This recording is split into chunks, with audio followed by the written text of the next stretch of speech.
कोई मिलावट नहीं, कोई छेड़।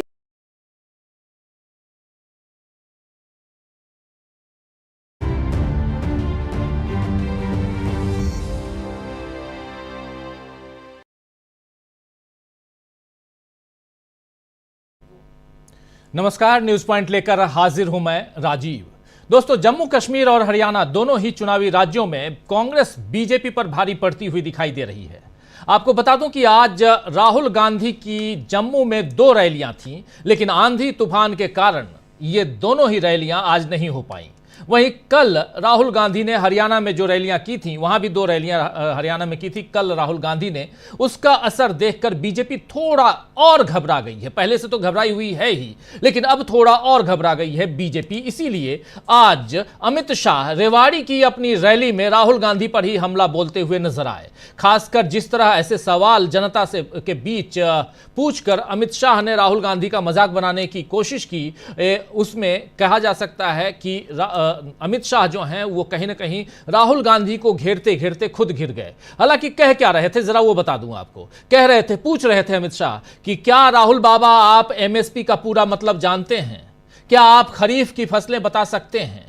आइए जरा सुन लेते हैं अमित शाह की जुबानी राहुल गांधी से पूछे गए सवाल। इन सवालों का राहुल गांधी क्या जवाब देंगे ये तो वक्त बताएगा, लेकिन उससे पहले आखिर ऐसे सवाल क्यों कर रहे हैं अमित शाह, और वो भी हरियाणा में जाकर किसानों की बात क्यों कर रहे हैं, एमएसपी और खरीफ फसल की बात क्यों कर रहे हैं, समझेंगे। लेकिन पहले सुन लीजिए अमित शाह को।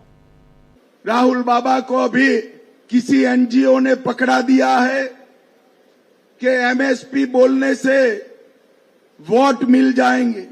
राहुल बाबा, एमएसपी का फुल फॉर्म मालूम है क्या आपको? एमएसपी किसको कहते हैं मालूम है क्या?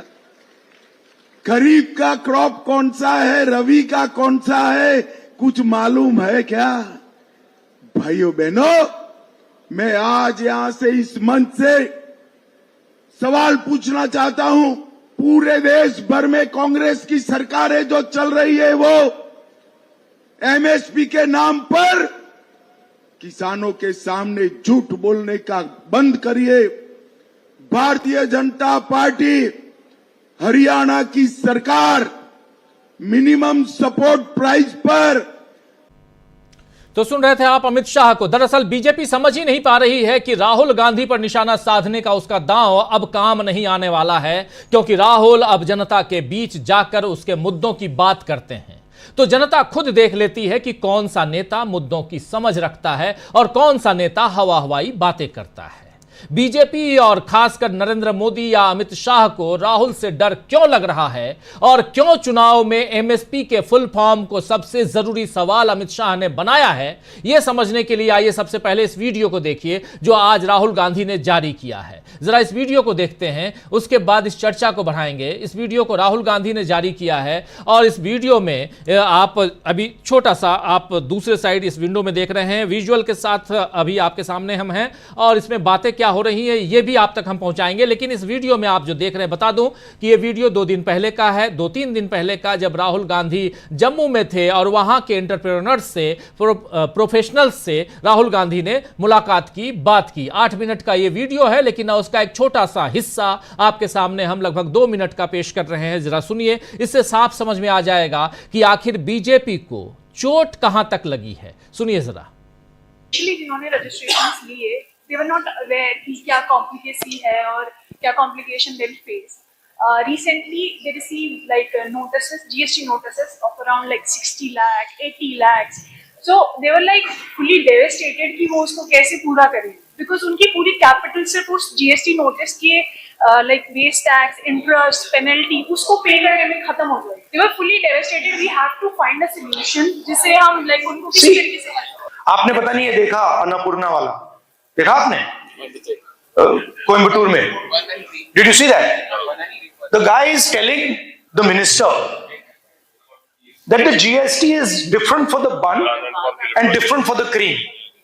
And अगर मैं बन और क्रीम को मिला देता हूं तो उसकी GST अलग हो जाती है, और अगर बन और क्रीम को मैं अलग रखता हूं तो GST अलग रहती है। और मैं मतलब अलग रखता हूं क्योंकि उससे मतलब कॉस्ट कम हो जाती है। Now this is ridiculous, right? And what is he doing? He is expressing his frustration. And what is the BJP doing?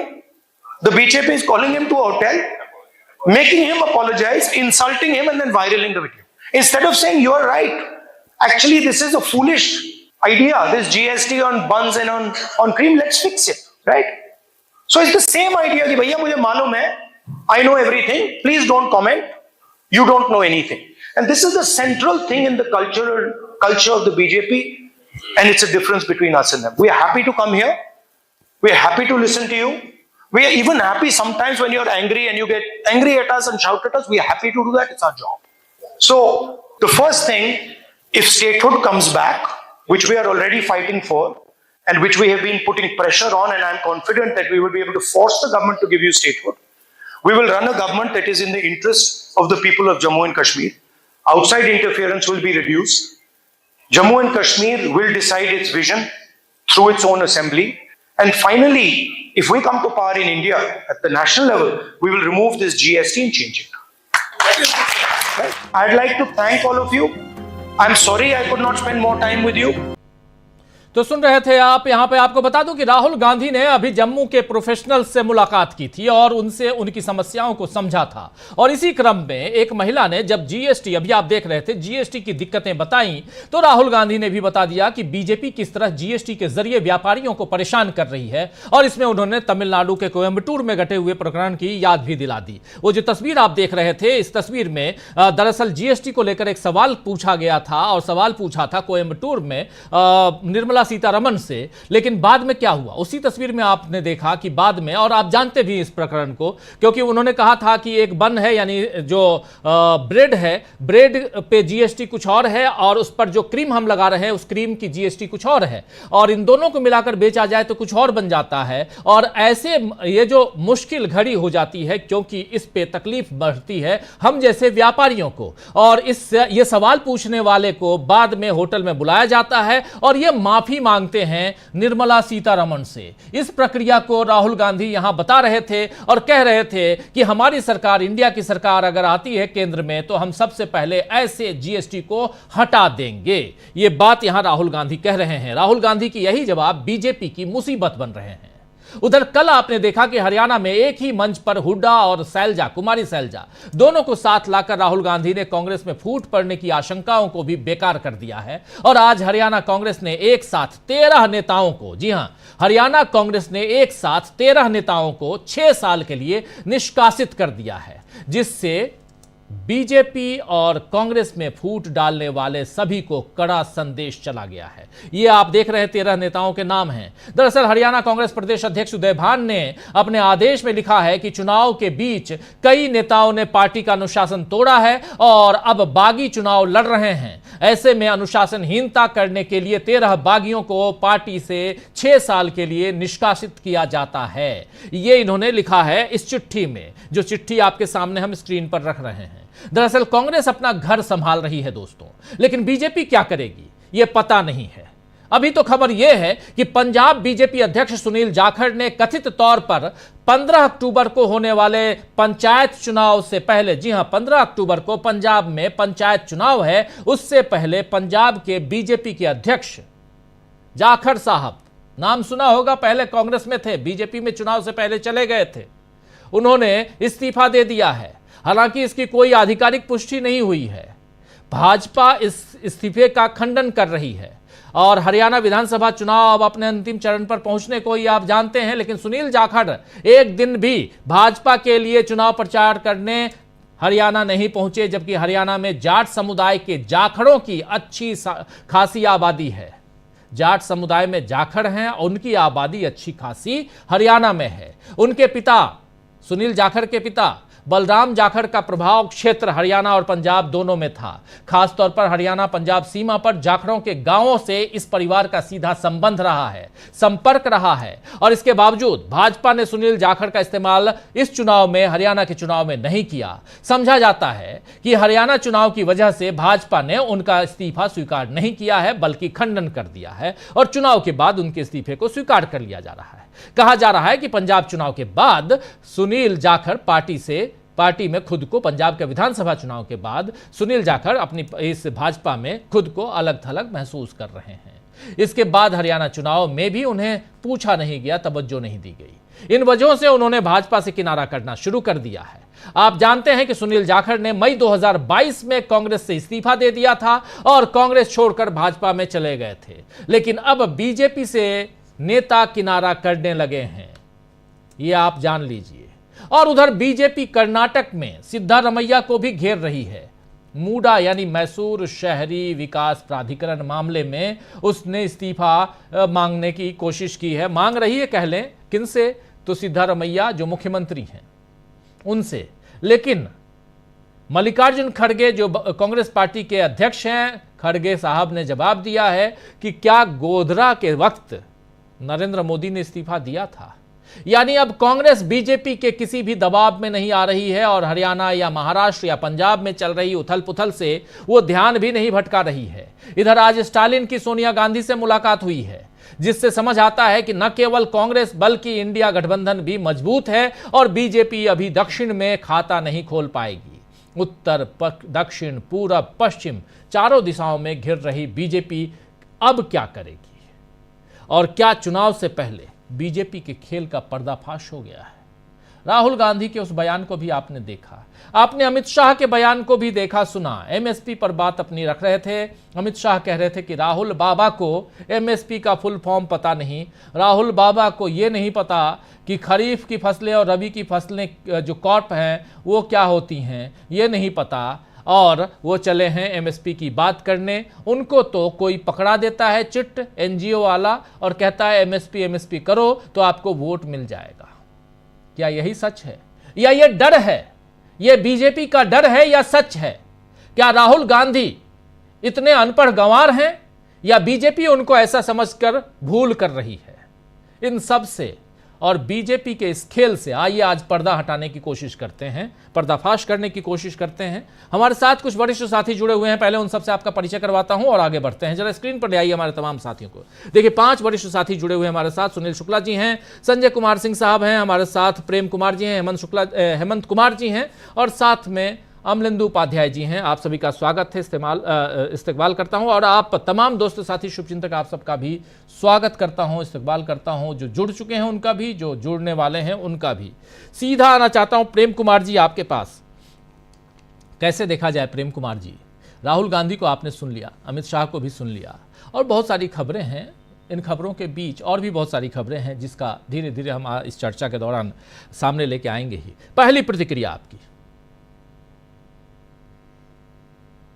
जी शुक्रिया राजीव जी। देखिए आज अमित शाह ने जो कहा राहुल गांधी को लेकर के कि एमएसपी का फुल फॉर्म भी उनको नहीं आता है, इसका जवाब जम्मू कश्मीर में पहले ही दे चुके थे राहुल गांधी कि ये लोग पहले ही दूसरों को कुछ नहीं आता है ये कह करके मजाक उड़ा देते हैं, खारिज कर देते हैं ताकि सवाल ही ना पूछे जाए।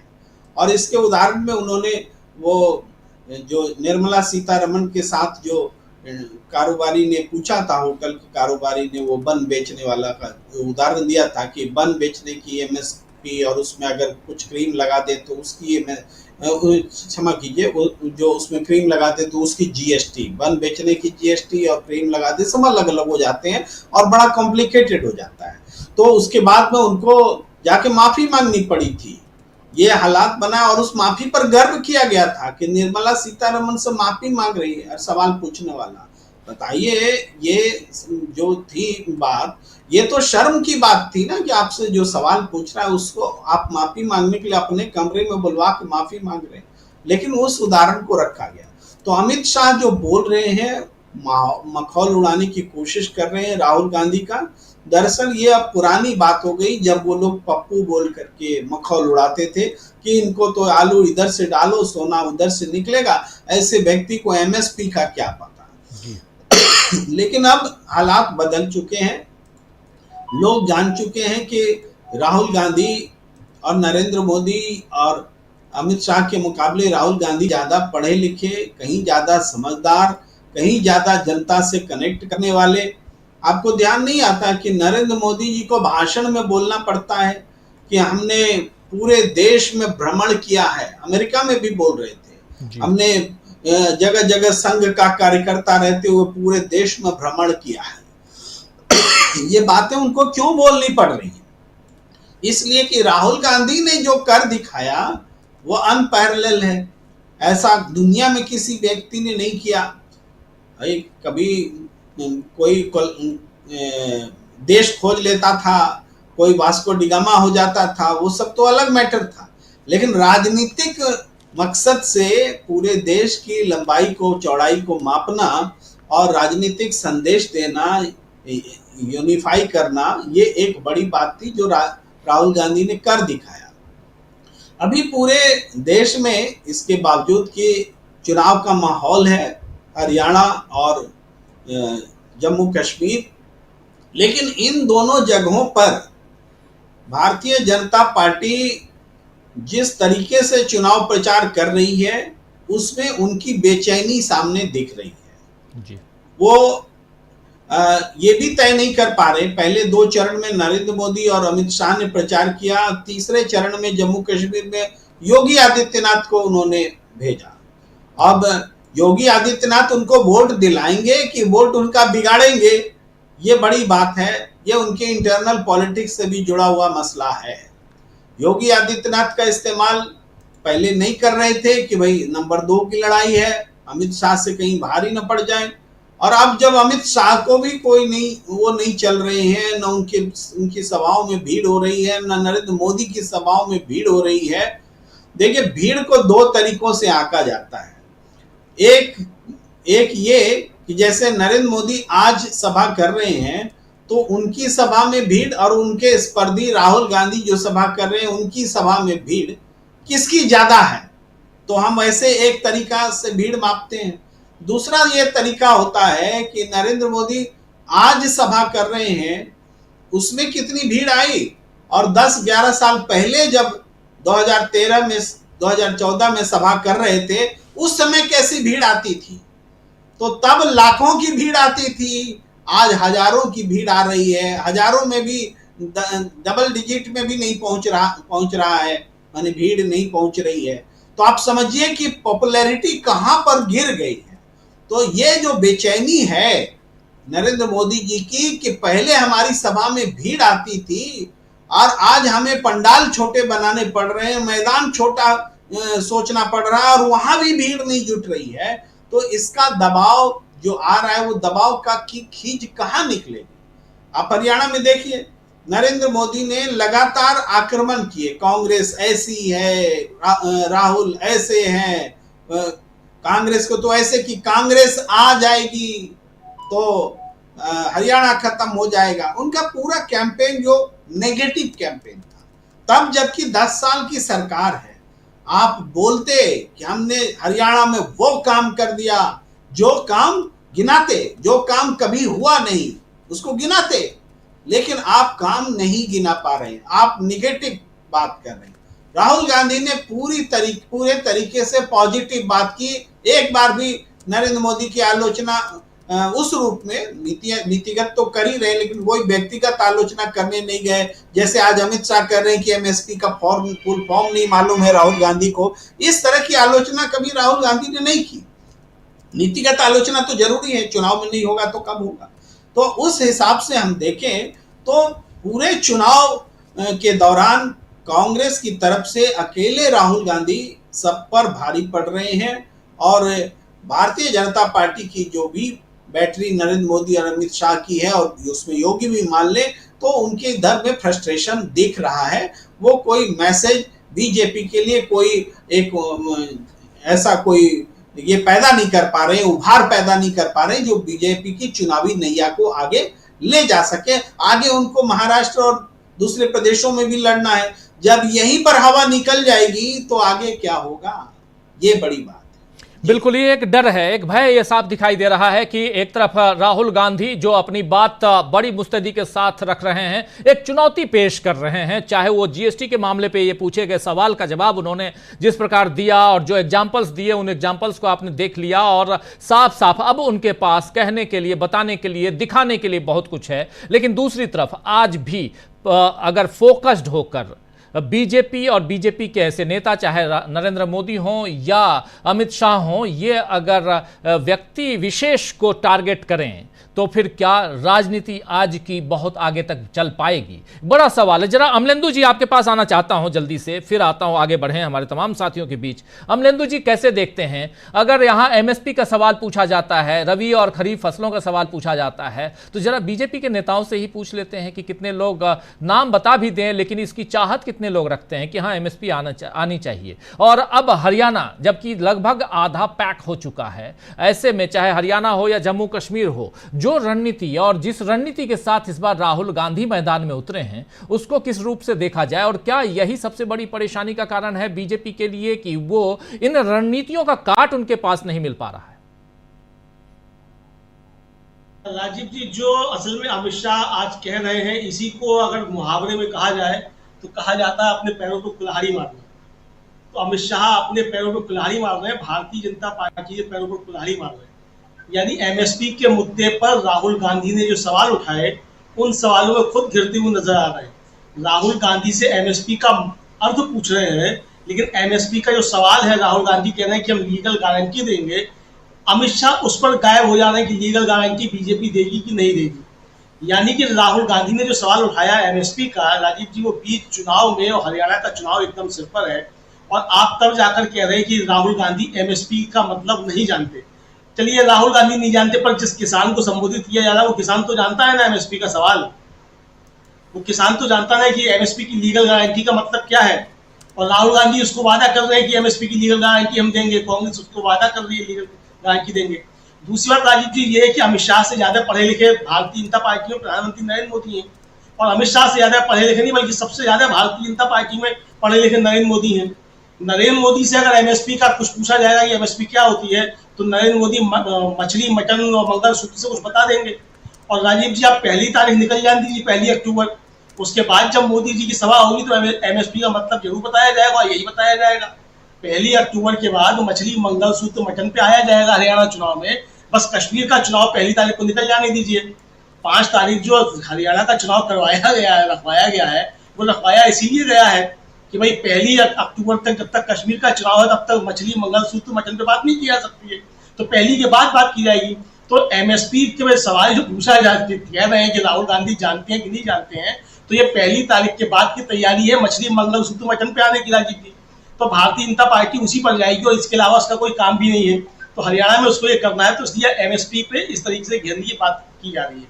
सवाल ये है कि प्रधानमंत्री नरेंद्र मोदी ने जब 3 काले कानून वापस लिए थे, तब उन्होंने कहा था कि उनकी तपस्या में कमी रह गई, और किसानों को वायदा किया था कि एमएसपी कमेटी बनाई जाएगी।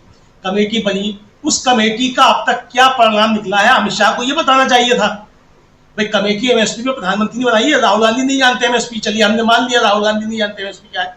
नरेंद्र मोदी जानते हैं ना, जिन्होंने घोषणा की थी एमएसपी कमेटी बनाने की, जिनकी तपस्या में कमी रह गई थी। तो भाई उनकी तपस्या पूरी कर दो, उस कमेटी ने क्या दिया है बता दो। भारतीय जनता पार्टी घोषणा कर दे, वो देगी लीगल गारंटी एमएसपी की। किसान यही तो मांग कर रहे हैं। अगर बीजेपी दे देगी, नरेंद्र मोदी की जो केंद्र में सरकार है वो एमएसपी की लीगल गारंटी दे देगी, तो हरियाणा में कांग्रेस की सरकार आए या ना आए, वहां एमएसपी की बात करने की आवश्यकता ही नहीं है। सबसे बड़ा फिर यही होगा कि भाई आप मोदी जी तुरंत कैबिनेट की बैठक बुलाएं और बुलाकर घोषणा कर दें कि किसानों को एमएसपी की लीगल गारंटी दी जाती है, एमएसपी से कम पे खरीद नहीं होगी, ये घोषणा करनी चाहिए। तो अमित शाह इसकी बात क्यों नहीं कर रहे हैं? तो राजीव जी, कुल मिलाकर राहुल गांधी ने जो मसले उठाए हैं एमएसपी को लेकर और जीएसटी को लेकर, जीएसटी का मसला भी राजीव जी कश्मीर से लेकर हरियाणा तक है, और एमएसपी का मसला भी कश्मीर से लेकर हरियाणा तक है।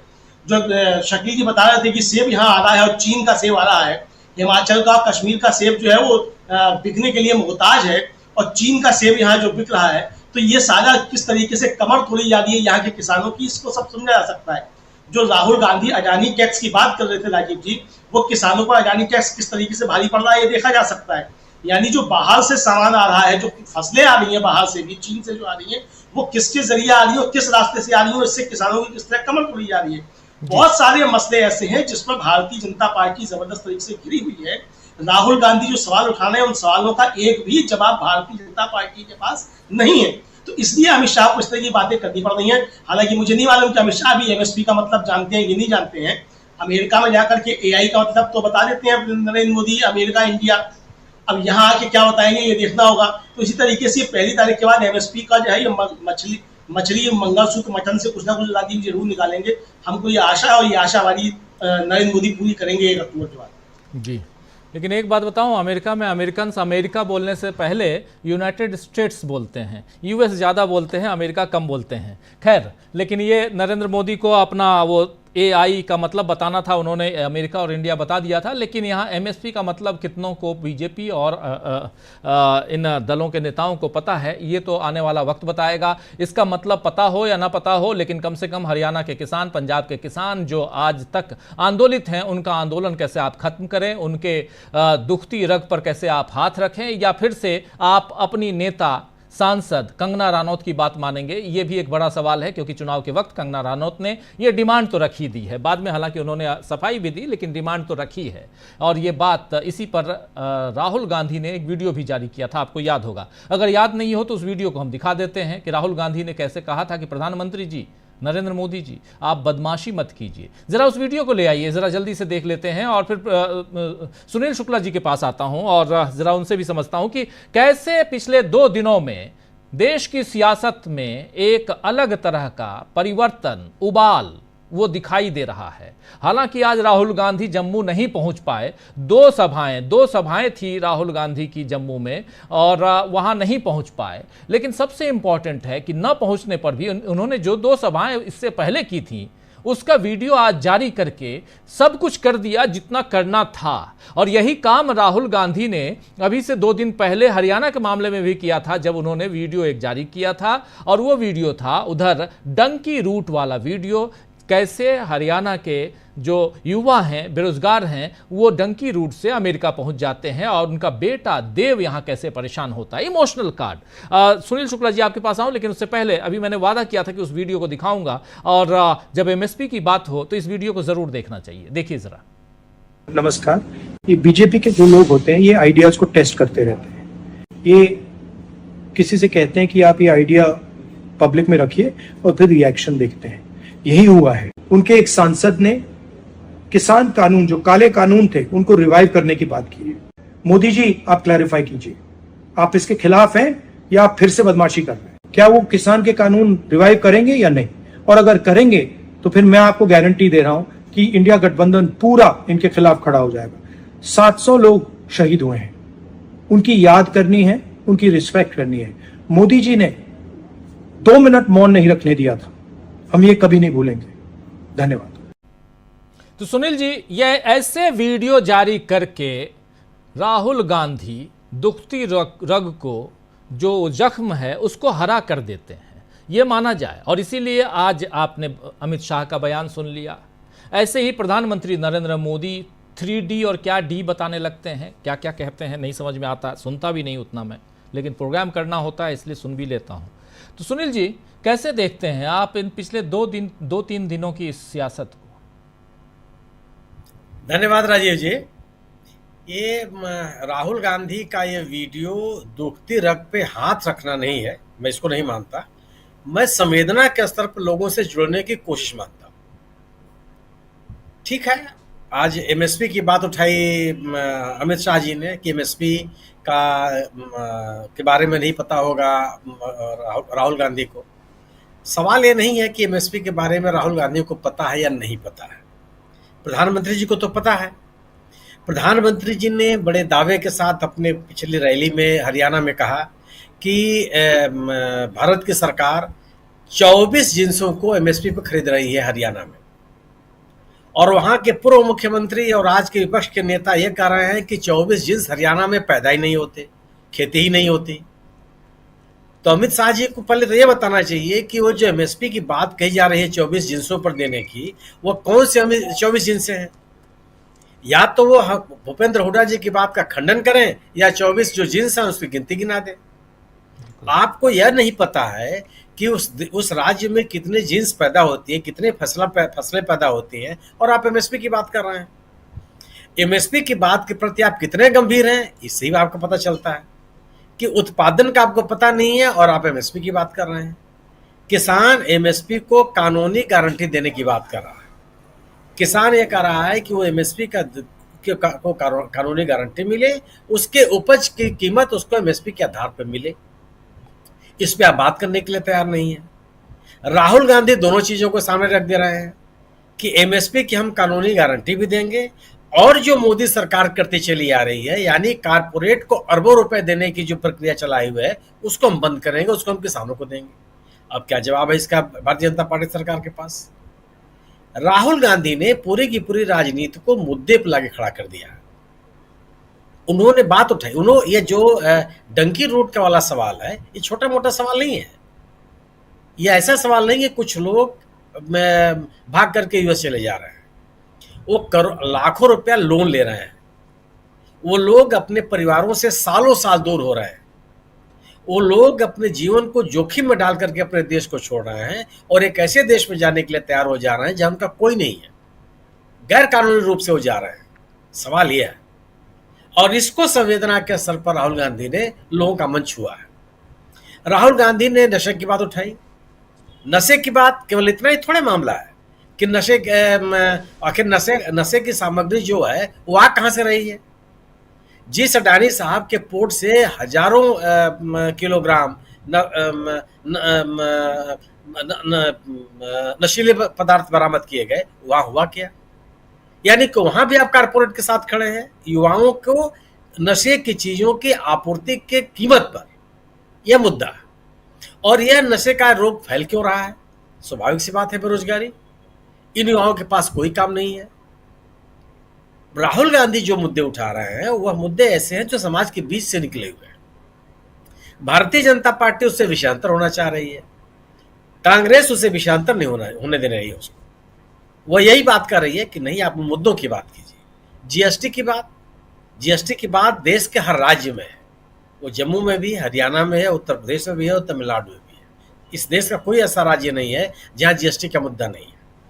राहुल गांधी बार बार कहते हैं कि इस बिना तैयारी के जीएसटी को लागू करने से जो छोटे उद्योग धंधे करने वाले लोग हैं उनके ऊपर असर पड़ा है, वह अपने उद्योग धंधे को छोड़ चुके हैं। बिना तैयारी के आपने जल्दीबाजी में इसको लागू कर दिया और ये सरकार भी स्वीकार करती है। अगर आप तैयारी के साथ इस जीएसटी को लागू किए होते तो कुछ ही वर्षों में सैकड़ों संशोधन थोड़े करने पड़ते आपको। ऐसा तो होता नहीं है कि आपने कोई एक व्यवस्था लागू की और बहुत ही कम समय के अंदर उसमें तत्काल लगातार आपको संशोधन करने पड़ रहे हैं, यानी कि आपने उसके लिए कोई पूर्व तैयारी नहीं की। वो भी एक मुद्दा खड़ा हुआ। तो जब ये मुद्दों की बात, हरियाणा की स्थिति क्यों गंभीर हो गई है? हरियाणा में कांग्रेस ने किसानों का मुद्दा अपने साथ रखा, जो सबसे बड़ा मुद्दा है। अगर आप किसानों की मांगों को स्वीकार करने के लिए 1 साल तक आंदोलन के लिए विवश करेंगे तो कैसे किसान मान लेगा कि आप उसके साथ खड़े हैं? राहुल गांधी वही बात कर रहे हैं। किसान ये कह रहा है कि एमएसपी का दर्जा, कानूनी दर्जा हमको दीजिए, आप उसकी बात ही नहीं करने के लिए तैयार हैं। आप ये भी बता दीजिए कि अगर लागू नहीं कर रहे हैं आपने तो आश्वासन दिया था, आपने कहा कि हम कमेटी बैठाएंगे और उसके बारे में बात करेंगे। वो कमेटी कहाँ गई? आपको उसका जवाब देना चाहिए। इस चुनाव में भी आपको देना चाहिए। युवाओं की बात कर रहे हैं तो बेरोजगारी की बात कर रहे हैं, किसानों की बात कर रहे हैं तो उनको उपज की बेहतर कीमत नहीं मिलने की बात कर रहे हैं। वो हम खिलाड़ियों की बात कर रहे हैं कि खिलाड़ियों के साथ किस तरह का व्यवहार किया गया। इस एक चीजें जितने बिंदुवार उन्होंने रखी हैं वह सब लोगों से जुड़े हुए सवाल हैं। इन सवालों का जवाब बीजेपी के पास कुछ भी नहीं है। सवाल केवल मुद्दे ही है, और जब आपके पास कोई जवाब नहीं है तो आप सवाल उठाने वालों के ऊपर ही सवाल पैदा कर रहे हैं कि उनको जानकारी है कि नहीं है। यह उसी तरह का सवाल है जब लोकसभा में अनुराग ठाकुर ने पूछा था कि जिनकी जात का पता नहीं जी, लोग बताएंगे किसको किसकी जात का पता है। हरियाणा के किसान बताएंगे कि राहुल गांधी को एमएसपी के बारे में पता है कि नहीं पता। लोग ये बता देंगे कि कांग्रेस एमएसपी के सवाल पर कितना गंभीर है और भारतीय जनता पार्टी कितना गंभीर है। इस देश का मतदाता इस लोकसभा में बताया कि जाति जनगणना के बारे में किसको जानकारी है और किसको जानकारी नहीं है। हरियाणा का चुनाव लगभग साफ है। अगर आप देखिए, ये माना जाता रहा है कि भारतीय जनता पार्टी को जो लोग वोट देते हैं उसमें मोदी जी की बड़ी भूमिका होती है, मोदी मैजिक की बड़ी भूमिका होती है जी। मोदी जी के आकर्षण का प्रतिफल होता है कि भारतीय जनता पार्टी को व्यापक जन समर्थन मिलता है। लेकिन 2024 में इस साल के लोकसभा के चुनाव में इसी हरियाणा में लोगों ने 10 में से 5 सीटों में बीजेपी को हरा दिया। ये 5 सीटें कौन सी थी जो सीधे मोदी जी को दी जा रही थी? जिस इन 10 सीटों पर जो वोट पड़ रहा था वो मोदी जी को दिया जा रहा था प्रधानमंत्री बनने के लिए। लेकिन हरियाणा की जनता ने मोदी जी के नाम पर भी वोट देने के लिए वहां की जनता तैयार नहीं। जो जनता जिस राज्य में मोदी जी के नाम पर वोट नहीं दिया लोकसभा के चुनाव में, वो इस विधानसभा के चुनाव में कैसे बीजेपी को दे देगी? किन कारणों से दे देगी? वो कौन से मुद्दे हैं जिसपे भारतीय जनता पार्टी अपना कोर्स करेक्शन कर ली है? जो नाराजगियां लोगों के मन में इस लोकसभा के चुनाव में दिखाई पड़ी, क्या भारतीय जनता पार्टी ने उन चीजों को दुरुस्त कर लिया? और यह जो 5 आपको जीत का श्रेय मिला वह आपको मिला दल बदलों के आधार पर जी। तो वो उन राजनीतिक स्थितियों में कोई परिवर्तन नहीं है। भारतीय जनता पार्टी के साथ अगर आप सामाजिक समीकरणों के तहत भी बात कीजिए तो सबसे बड़ा सपोर्टर जो 2014 और 2019 में इस भारतीय जनता पार्टी के साथ जो खड़ा रहा मतदाता वर्ग, वो जाट समुदाय के लोग थे। 2024 के इस लोकसभा के चुनाव में एक भी जाट उम्मीदवार भारतीय जनता पार्टी का नहीं जीता, किसी भी राज्य में। हरियाणा में भी नहीं, पश्चिमी उत्तर प्रदेश में भी नहीं। राजस्थान में एक व्यक्ति जीता जिसको उन्होंने अभी केंद्रीय मंत्रिपरिषद में शामिल कर रखा। तो इस पूरे के पूरे समुदाय का क्या रवैया बीजेपी के प्रति है, ये आपके सामने सबके सामने है। दलितों की बात प्रधानमंत्री जी करते हैं कि औद्योगिक विकास होगा तो दलितों का हित होगा। 10 साल में कितना औद्योगिक विकास हुआ और इस औद्योगिक विकास से दलितों को कितना फायदा हुआ, सम्मानित प्रधानमंत्री जी को और हरियाणा की सरकार को बताना चाहिए। वो तो आप नहीं बता रहे हैं। किस दलित नेता को अपने पार्टी संगठन में आपने बढ़ावा दिया, ये भी आप नहीं बता रहे हैं। शैलजा जी की चिंता आपको है, स्वाभाविक, बहुत अच्छी बात है, होनी भी चाहिए आपको। आपकी अपनी पार्टी में कितने दलित नेता हैं? हरियाणा राज्य में कितने दलित नेताओं को आपने प्रोत्साहित किया? कौन बड़ा चेहरा आपके पास है? सवाल इस बात का है। हरियाणा की जनता ने कभी भारतीय जनता पार्टी के साथ नहीं खड़ी हुई। हरियाणा में भारतीय लोक दल के साथ ही ये चुनाव लड़ते रही है, लेकिन 2014 के चुनाव में लोगों ने भारतीय जनता पार्टी की सरकार बनवाई, पहली बार बनवाई। लेकिन भारतीय जनता पार्टी को जो विश्वास दिया है हरियाणा की जनता ने, उस विश्वास पर भारतीय जनता पार्टी बनी नहीं रही।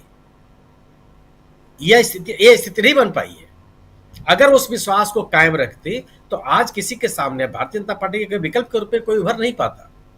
लेकिन पिछले 10 सालों में भारतीय जनता पार्टी उन्हीं नीतियों पर चलती रही जो उसका एकदम सेट फार्मूला है। ध्रुवीकरण की राजनीति और किसानों की उपेक्षा, कारपोरेट के साथ खड़ा होना। अब इस राजनीति को लोग स्वीकार करने के लिए तैयार नहीं है। मुद्दों को कांग्रेस पार्टी और खासतौर से राहुल गांधी के द्वारा उठाए गए जो सवाल हैं, उन सवालों का कोई जवाब बीजेपी के पास नहीं है। ऐसे में जो 2014 की ऐतिहासिक सफलता बीजेपी को मिली थी, उससे बहुत दूर जाती हुई बीजेपी दिखाई पड़ रही है। जी बिल्कुल हरियाणा की बात, बहुत महत्वपूर्ण बात आप यहाँ रख रहे थे। उसके अलावा जो चल रहा है राजनीति, देश की राजनीति जो चल रही है, उसमें क्या कुछ कांग्रेस कर रही है, क्या कुछ बीजेपी कर रही है, और उसकी समीक्षा, एक शानदार समीक्षा आप सुन रहे थे सुनील शुक्ला जी के तरफ से। और ज़रा आगे बढ़ते हैं। हेमंत कुमार जी, आपसे भी समझना चाहता हूं कि इस चुनाव में, जबकि अब बहुत कुछ आखिरी दौर है, जैसा बता रहे थे हमारे साथी शायद अमलेंदु जी या प्रेम जी बता रहे थे कि अभी 1 तारीख का इंतज़ार कर लीजिए, 1 तारीख को जैसे ही चुनाव खत्म होगा, अमलेंदु जी कह रहे थे कि जैसे ही खत्म होगा उसके बाद यानी 1 तारीख को उधर कश्मीर का चुनाव, जम्मू कश्मीर का चुनाव जैसे खत्म होगा, आप मटन मछली सब कुछ देखेंगे। मुस्लिम लीग से लेकर तमाम बातें आएंगी। हरियाणा में ये सब तड़का अभी लगना बाकी है, क्योंकि 5 तारीख को इसका चुनाव है। और उससे पहले क्या अभी बहुत परेशान आपको भी दिखाई देती है क्या बीजेपी यहां, खासकर हरियाणा को लेकर? जम्मू कश्मीर में चलिए थोड़ा बाएं दाएं आप कर लें, हालांकि दाल नहीं गलने वाली पहाड़ पे, लेकिन दूसरी तरफ यहां पर हरियाणा अगर हाथ से निकला तो फिर आगे क्या दिखाई देता है आपको? आज चुनाव आयोग महाराष्ट्र पहुंचा हुआ है, चुनाव की तैयारियों में लगा हुआ है। झारखंड पहुंच के आ गया और झारखंड में चुनाव आयोग ने प्रेस कॉन्फ्रेंस भी कर ली, यानी चुनाव करवाना है और मजबूरी भी है, क्योंकि 26 नवंबर तक चुनाव है। वैसे में जरा आपसे समझूं कि हरियाणा कितना इम्पैक्ट डालने जा रहा है, और यहाँ जो हाव भाव, भाषण देने का जो अंदाज है, आज आपने अमित शाह का देख लिया, आज से पहले आपने नरेंद्र मोदी का भी देखा, ये कितना आगे कितना पीछे दिखाई दे रहे हैं हेमंत जी? जी, बीजेपी के लिए जो ये चुनाव है उसको समझने के ये थोड़ा सा पीछे अगर जाकर देखेंगे तो आपको चीजें साफ साफ दिखने लगेंगी कि दिल्ली के जो आसपास, दिल्ली में बीजेपी की सरकार नहीं है, हिमाचल में उनकी सरकार नहीं है, पंजाब में उनकी सरकार नहीं है, जम्मू कश्मीर में जो उनकी सरकार जिस तरह की है राज्यपाल के जरिए, उपराज्यपाल के जरिए, और हरियाणा में, तो इन दो जगहों पर हरियाणा में तो उनको लग रहा है कि हमारी वापसी नहीं होगी, जम्मू कश्मीर में भी उनके लिए मुश्किलें सामने दिख रही हैं, और बाकी के जो 3 राज्य हैं जिनके नाम भी मैंने लिए वहां पर इनकी सरकार नहीं है।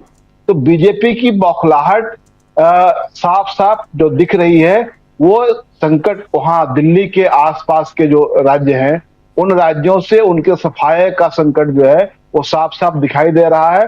और इसी वजह से प्रधानमंत्री जी और अमित शाह जी दोनों में एक तरह की बौखलाहट भी है, और इस बौखलाहट का ही नतीजा है कि वो राहुल गांधी के बारे में जब कहते हैं कि उनको एमएसपी का मतलब नहीं पता है। देखिए, ये जो बात है, कभी कभी अगर हम लोग अपने स्कूल डेज में वापस लौटें तो आप याद करें कि जब बच्चे आपस में लड़ते थे तो कैसे एक दूसरे को किसके सामने चैलेंज पेश करते थे, अरे तुमको इसका फुल फॉर्म नहीं आता है, दिल्ली देश की राजधानी कहाँ है, तो बिहार की राजधानी कहाँ है, तो पहला मुख्यमंत्री कौन हुआ, तो पहला प्रधानमंत्री कौन हुआ। ये इसको मैं बच्चों की, और दूसरे शब्दों में कहूं तो मैं कहता हूं कि ये सुरक्षा विमर्श है। इसका कोई मतलब नहीं है इस तरह की बातचीत का जिसमें कि आप लोगों को कहे कि आपको इसका फुल फॉर्म आता है कि नहीं।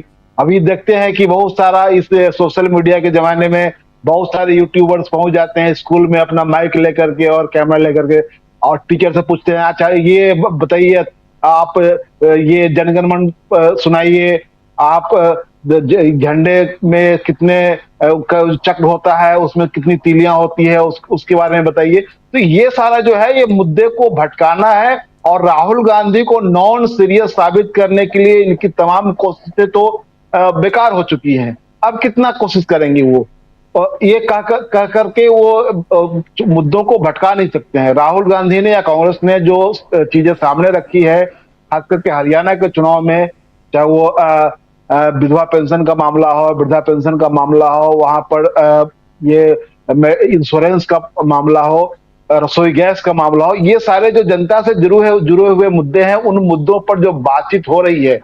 अब एमएसपी पर आप चर्चा करने के लिए इस तरह से सवाल पूछ लेते हैं कि आपको फुल फॉर्म नहीं आता है, वो कुछ नहीं जानते हैं, उनको कोई एनजीओ वाला बता देता है। अमित शाह जी को किसने बताया था कि मुहर्रम में आप मुहर्रम को उत्सव बना दीजिए, आप मुहर्रम में आप कहते हैं कि हम आपको सिलेंडर मुफ्त में देंगे। तो ये सब जो है ये अपना मजाक खुद बनाते हैं और दूसरे को भी मजाक का विषय बना देते हैं। तो ये इनके लिए संकट वहां है दिल्ली के आसपास के राज्यों में, जो राज्य इनके हाथ से निकलता हुआ दिखाई दे रहा है, और जिन राज्यों में ये सरकार में नहीं है, जिन राज्यों में सरकार में है वहां से भी जाते हुए दिख रहे हैं। अब दूसरी बात, इसके बाद जो असर होगा उस असर को भी एक फोर्सी कर करके उसकी संभावनाएं देख करके इनको डर लग रहा है, झारखंड को लेकर के और महाराष्ट्र को लेकर के।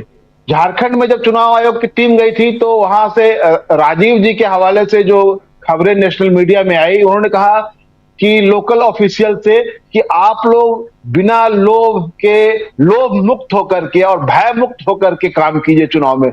इतना हास्यास्पद लग रहा था कि राजीव जी इस तरह का लोगों को नसीहत दे रहे हैं झारखंड के अधिकारियों को कि लोभ मुक्त और भय मुक्त। जो आदमी खुद भय से हेमंत जी और राजीव जी के आगे पीछे भी कुछ लगा दीजिए, क्योंकि नहीं तो लोग सोचेंगे मैं ही कह रहा हूं। मैं राजीव कुमार मुख्य चुनाव आयुक्त के बारे में कह रहा हूं, देश के जो मुख्य चुनाव आयुक्त थे उनके बारे में मैं कह रहा हूं। तो कहने का मकसद ये है कि वो व्यक्ति जो खुद हमेशा भय के माहौल में रहता है और लोभ से निर्लिप्त नहीं है, वो दूसरों को कहता है कि चुनाव को एकदम भयमुक्त बनाइए। इस देश में चुनाव को कितना मजाक बनाया गया है राजीव जी के जमाने में, मुख्य चुनाव आयुक्त के जमाने में ये पूरा देश देख रहा है। और उन सवालों का जवाब नहीं देते हैं, बल्कि एक तरह से ये प्रचार करते हैं कि जम्मू कश्मीर में एक तरह से पूरा गुलाबी दिन वापस लौट गए हैं। आजकल मेन स्ट्रीम मीडिया क्या कर रहा है, वहां जाकर के डल झील के किनारे अपना कैमरा लगा देता है, 2 लोगों को बिठा लेता है और वहां अपना भाषण शुरू कि यहाँ इतने पर्यटक आ रहे हैं, यहाँ पूरी शांति आ गई है, खुशहाली आ गई है, कश्मीर का भाग्य बदल गया, ये सारे। लेकिन वहां ग्राउंड पर से जो रिपोर्ट आ रही है, वो रिपोर्ट देख करके तो उनका तो दिल बैठ ही जाता होगा, जिनको कि लगता है कि सत्ता शायद अब हमारे हाथ में नहीं आने वाली है। क्योंकि वहां क्या हिंदू, क्या मुसलमान, क्या वहां कश्मीरी पंडित, सब लोगों के जुबान पर एक ही है कि हम लोगों से जो स्टेटहुड छीन लिया गया, 370 छीन लिया गया, तो ये उनका दर्द है। और आपने उनको एक स्टेटलेस स्टेट में जो रखा, ये आप एक पूर्ण राज्य के दर्जा प्राप्त एक राज्य के लोगों को आपने उनका स्टेटहुड छीन लिया और आप चाहते हैं कि लोग आपके लिए ताली बजाएं और आपको वहां चुनाव जिता दे। तो ये नहीं होने वाला है। तो प्रधानमंत्री जी और अमित शाह जी दोनों की प्रतिष्ठा इस बार दांव पर लगी हुई है और ये मुझे लगता है कि जो जनता का रुझान है उसमें साफ साफ दिख रहा है कि वो अपनी प्रतिष्ठा वहां बचाते हुए नजर नहीं आ रहे हैं। इसलिए बौखलाहट में राहुल गांधी के खिलाफ लगातार बात कर रहे हैं। आज मैंने देखा कि अमित शाह जी जो है वो आरक्षण पर लगातार बात कर रहे हैं, कह रहे हैं कि आरक्षण, ये कांग्रेस वाले जो है आपका आरक्षण छीन लेंगे। वो राहुल गांधी अमेरिका में बोल कर क्या है कि हम आरक्षण खत्म कर देंगे। ये कह करके उनके ऊपर जो ये पूरा जो लेवल लग चुका हुआ है कि बीजेपी आरक्षण विरोधी है, ये लेवल उनका हटने वाला नहीं है। आप नेहरू के बारे में आप कितना भी कह लीजिए कि नेहरू जी ने कहा था कि नेहरू जी ने आरक्षण का विरोध किया था। नेहरू जी को लेकर के, आरक्षण को लेकर के, संविधान को लेकर के, देश में भूमि सुधार को लेकर के बहुत सारे कॉन्फ्लिक्ट थे, लेकिन ये लोग आरक्षण के विरोधी, भूमि सुधार की विरोधी, ये लोग पिछड़ों को आरक्षण देने के विरोधी थे। ये बात तथ्यपरक नहीं है, ये इतिहास ने इस बात को साबित किया है। आप इसके विरोधी हैं, आप ऑन रिकॉर्ड इसके विरोधी हैं। आपके बारे में पूरी दुनिया जानती है कि आपने अपनी पैदाइश से इसका विरोध किया है कि हम आरक्षण नहीं देंगे। आपने कहा था कि ये दलित पिछड़े संसद में जाकर के हल चलाएंगे। ये कहने वाले आपके लोग थे, ये कांग्रेस के किसी नेता ने नहीं कहा था, नेहरू ने नहीं कहा था, पटेल ने नहीं कहा था, गांधी ने नहीं कहा था। तो ये जो विमर्श खड़ा करना चाहते हैं, ये एक झूठा और नकली विमर्श खड़ा करना चाहते हैं कांग्रेस के खिलाफ।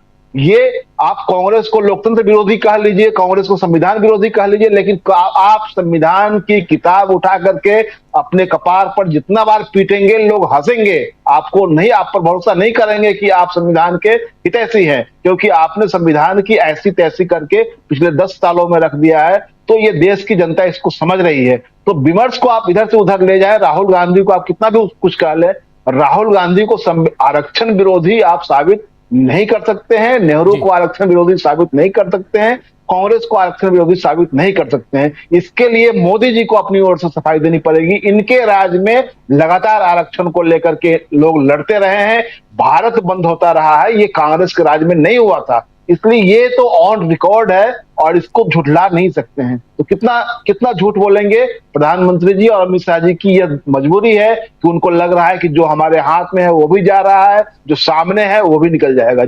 जी झूठ बोलकर अभी आपने देखा 2024 का जो लोकसभा चुनाव था उसमें भी झूठ बोले गए कि ये मंगलसूत्र तक छीन लेंगे और आपकी ज़मीन को बांट देंगे, क्या क्या नहीं बोला गया।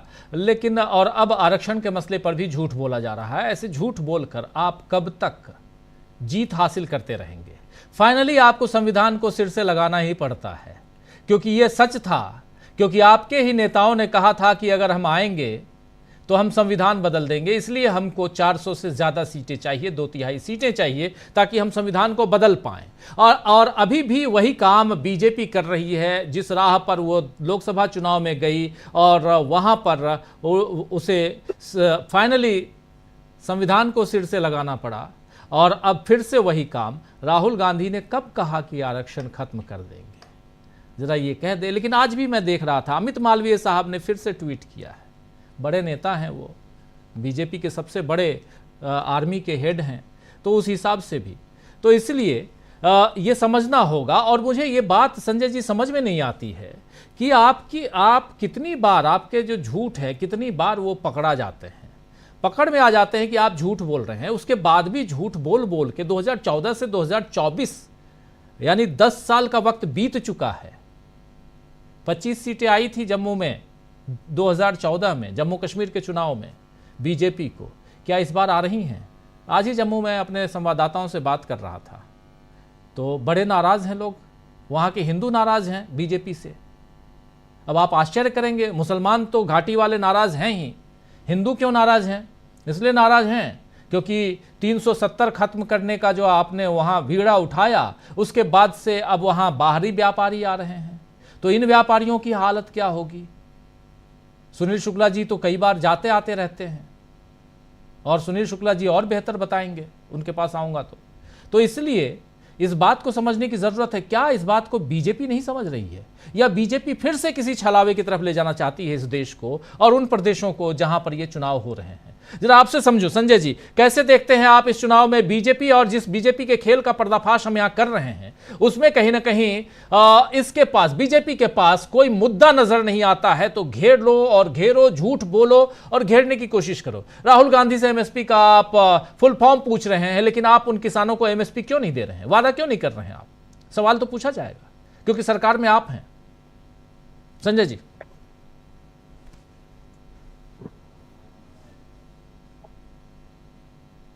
संजय जी अनम्यूट कर लीजिए प्लीज। मुझे लगता है कि इनके पास कांग्रेस विरोध और हिंदू मुसलमान के अलावा कुछ है ही नहीं, और तीसरा अगर कुछ था तो वो राहुल गांधी को पप्पू साबित करना, और दुर्भाग्य से सब होने के बावजूद ये अभी भी नहीं मान रहे हैं कि वो नहीं चला, तीनों नहीं चला, और इनके पास चौथा कुछ नहीं है। तो यही है और कुछ नहीं है अभी भी। और मैंने उसमें झूठ बोलना जो है वो मजबूरी है इनकी, मजबूरी में झूठ बोल रहे हैं, और इस लेवल का बोल रहे हैं कि आतंकवाद खत्म हो गया। अमित शाह ने कल कहा है कि आतंकवाद को हमेशा के लिए दफना दिया गया है और वो वापस नहीं आने दिया जाएगा। उसको 370 हमने खत्म कर दिया, अब उसको कोई ला ही नहीं सकता है। 370 को वापस लाने की जरूरत क्या है? और वो जो जैसे जैसे लागू हुआ था और जैसे आपने खत्म किया, उसके बाद फिर वो सारी स्थितियां बनाने की जरूरत क्या है? सवाल ये है कि हम आगे क्यों नहीं बढ़ेंगे, हम वापस क्यों लाएंगे?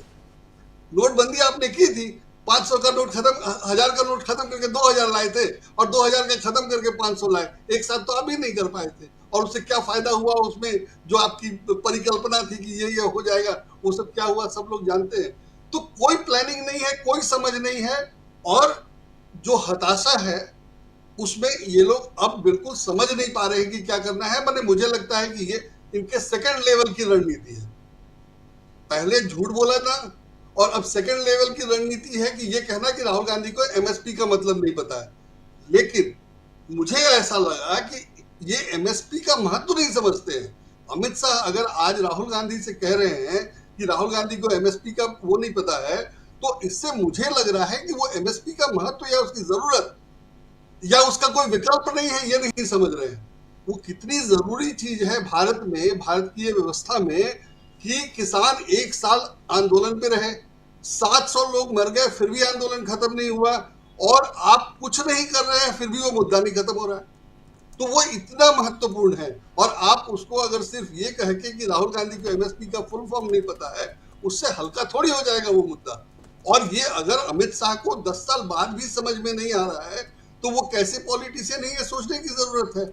और मुझे लगता है कि वाकई ये सोचने की जरूरत है कि पॉलिटिकल कैपेबिलिटी उनकी कितनी है, और वो कैसे कैसे क्या कर सकते हैं। अगर उनको अभी भी लग रहा है कि राहुल गांधी को डैमेज करके या राहुल गांधी के खिलाफ झूठ बोलकर वो मैनेज कर सकते हैं या बचे रह सकते हैं, तो मतलब पराकाष्ठा है। राहुल गांधी ने जिस ढंग से जम्मू का जो आपने वीडियो दिखाया और जिस ढंग से उन्होंने बातचीत की, बीजेपी का कोई नेता हैंडल कर सकता है। वैसे मुझे नहीं लगता कोई भी कर सकता है। जीएसटी ही नहीं, किसी भी सब्जेक्ट पे कोई भी आदमी बीजेपी का वैसे जवाब दे सकता है। मुझे नहीं लगता कि कोई दे सकता है। अगर देता होता तो कहीं हुआ होता, कोई आयोजन, कोई कार्यक्रम हम लोगों ने देखा होता। तो बीजेपी का कोई नेता तो ऐसे नहीं करता है। और उसमें राहुल गांधी ने जो वो ब्रेड बटर और अब उसका मामला जोड़ दिया, वो इतना हार्ड हिटिंग है कि तिलमिलाना स्वाभाविक है। और चूंकि उनके पास कुछ इसका जवाब नहीं है, कुछ कर नहीं सकते, वो लेवल नहीं है, तो इसलिए घबराना। मैंने इसके बाद जो निकल के आ रहा है वो एमएसपी का फुल फॉर्म पूछने जी कोई भी जानता है कि एमएसपी का फुल फॉर्म अगर नहीं भी पता है तो वो कौन सी बड़ी चीज है, और वो राहुल गांधी को थोड़ी इंप्लीमेंट करना है। और राहुल गांधी जिसको करना होगा, जब करना होगा तब किया जाएगा। और राहुल गांधी किस ढंग से प्लान करके काम कर रहे हैं, किस ढंग से सब कुछ उन्होंने किया है, ये सबको दिखाई दे रहा है। तो ये अगर नहीं ही पता है तो भी, और जैसा अमरेंद्र जी ने कहा कि सबको दिखाई दे रहा है कि 1 तारीख से 5 तारीख चुनाव जो है वो इसीलिए रखा गया है, तो वो उस समय दिखाई देगा। तो कुल मिलाकर के बहुत क्लियर हो गया है कि एक तो 10 साल में इन्होंने जो काम किया या जो नहीं किया या जैसे किया, और उसको अब बिल्कुल आप वोट लेने के लिए नहीं कह पा रहे हैं। आप ये नहीं कह रहे कि हमने 370 हटा दिया है, आप ये कह रहे हैं कि 370 कोई ला नहीं सकता दोबारा। आप ये नहीं कह रहे कि हमने नोटबंदी कर दी, आप कह रहे हैं कि नोटबंदी की चर्चा ही नहीं कर रहे हैं। आप ये नहीं कह रहे कि हमने जीएसटी ला दिया। अभी किसी कार्यक्रम में चिदम्बरम ने कहा कि जीएसटी का इस्तेमाल सीबीआई ईडी की तरह किया जा रहा है। जीएसटी के अधिकारी वैसे ही लोगों को धमका रहे हैं जैसे सीबीआई ईडी वाले धमकाते। तो जहां ये नहीं जा सकते सीबीआई ईडी वाले, वहां जीएसटी वालों से धमकी दिलवाई जा रही है। और आज ही एक खबर है कि 50 लाख रुपए सीज किए गए हैं, सिर्फ 50 लाख। और पीएमएलए का केस है उसके खिलाफ, जिसके खिलाफ सांप का जहर बेचने के लिए मेनका गांधी ने केस किया था कि वो वन्य जीव पशु वाला। तो अगर किसी के खिलाफ वन्य जीव पशु का मामला है तो वो घूम फिर करके पीएमएलए में पहुंच गया। और आज ही सुप्रीम कोर्ट ने कहा है, मैंने आज ही के अखबार में खबर है कि पीएमएलए को आप मिसयूज नहीं कर सकते हैं। तो 50 लाख रुपए में आप पीएमएलए का केस बना रहे हैं वन्य जीव मामले को, और उसमें भी 52 लाख रुपए उसको यूट्यूब से मिला है और 50 लाख रुपए उसका आपने अटैच कर दिया। तो आप कैसे काम कर, अब 20,000 करोड़ रुपए की चिंता नहीं है। और 20,000 करोड़ रुपए में कितने 50 लाख वो सैलरी मिली है, कैसे मिले है, जिसका जवाब नहीं है। तो वो कह रहे हैं कि हमको ठीक मिला है और ये मान लिया जा रहा है कि वो ठीक है, और इसके 50 लाख पे आप इन्वेस्टिगेशन करेंगे। तो प्रायोरिटी क्या है, काम क्या कर रहे हैं, किसके खिलाफ आप जांच कर रहे हैं, किसको छोड़ दे रहे हैं, कोई सिर पर नहीं है, कोई हिसाब नहीं है। और जैसे मर्जी वैसे काम चल रहा है, तो जवाब कैसे देंगे। चूंकि राहुल गांधी एक लाइन पे काम कर रहे हैं, एक योजना के तहत कर रहे हैं, तो वो कहीं फंसते नहीं है। और चूंकि इनके पास कोई प्लानिंग ही नहीं है, तो ये हर जगह फंस जाते हैं, हर सवाल पे फंस जाते हैं, हर बात पे फंस जाते हैं। वो दिखाई देने लगा है ना, बहुत स्पष्ट हो गया। और ये सब तब है जब नरेंद्र मोदी अपेक्षाकृत रूप से अभी चुनाव प्रचार कम कर रहे हैं, और कर रहे होते तो उनके पास यही सब था कि झूठ और सिर्फ झूठ, उसके अलावा कुछ नहीं। मैंने खाली कांग्रेस को बदनाम करना है, राहुल गांधी के खिलाफ बोलना है, और इसके अलावा उनके पास कुछ है ही नहीं। राजीव जी, बिल्कुल आप सही कह रहे हैं। प्रधानमंत्री नरेंद्र मोदी कितनी सभाएं करेंगे जम्मू कश्मीर और हरियाणा में, और क्या ये रिकॉर्ड बनेगा कि सबसे कम सभाएं करने वाला जो चुनाव होगा प्रधानमंत्री का, ये 2 राज्य होगा? ये एक सवाल है। जरा प्रेम कुमार जी, क्या थोड़ा वो हम लोग यहाँ एक कहें तो एक गेम खेल सकते हैं क्या, कि चलिए बाजी लगाते हैं, कितनी सभाएं प्रधानमंत्री करेंगे? वैसे नरेंद्र मोदी जी की कल की सभा हिसार में लगी हुई है, और वहाँ से जो खबर आ रही है कि सावित्री जिंदल, नवीन जिंदल के पोस्टर हैं, लोकल कैंडिडेट के पोस्टर ही नहीं है। बीजेपी का जो उम्मीदवार है उसका पोस्टर नहीं है, और नवीन जिंदल का पोस्टर, और नवीन जिंदल की पत्नी सावित्री जिंदल लड़ रही है। तो ये भी खबर आ रही है कि मोदी जी वहाँ हिसार में कल जाने वाले हैं, सभा होगी कल। और इधर कल राहुल गांधी भी जम्मू कश्मीर की तरफ ये खबर है, तो सभाएं तो अभी होंगी। कल प्रियंका गांधी हैं जम्मू में, कल प्रियंका गांधी हैं, 2 सभाएं हैं प्रियंका गांधी की।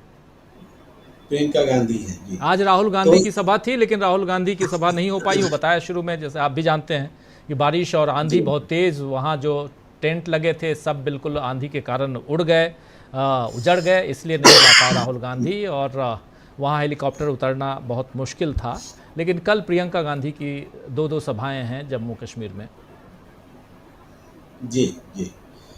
लेकिन हम लौटते हैं, जो दोनों पक्ष से प्रमुख स्टार प्रचारक की जो सभाएं हो रही हैं और उन सभाओं में कंपैरिजन भी करें, जो संदेश देने की कोशिश है वो भी देखें, स्टाइल जो है वो भी देखें, कॉन्फिडेंस भी देखें, उसका भी कंपैरिजन करें।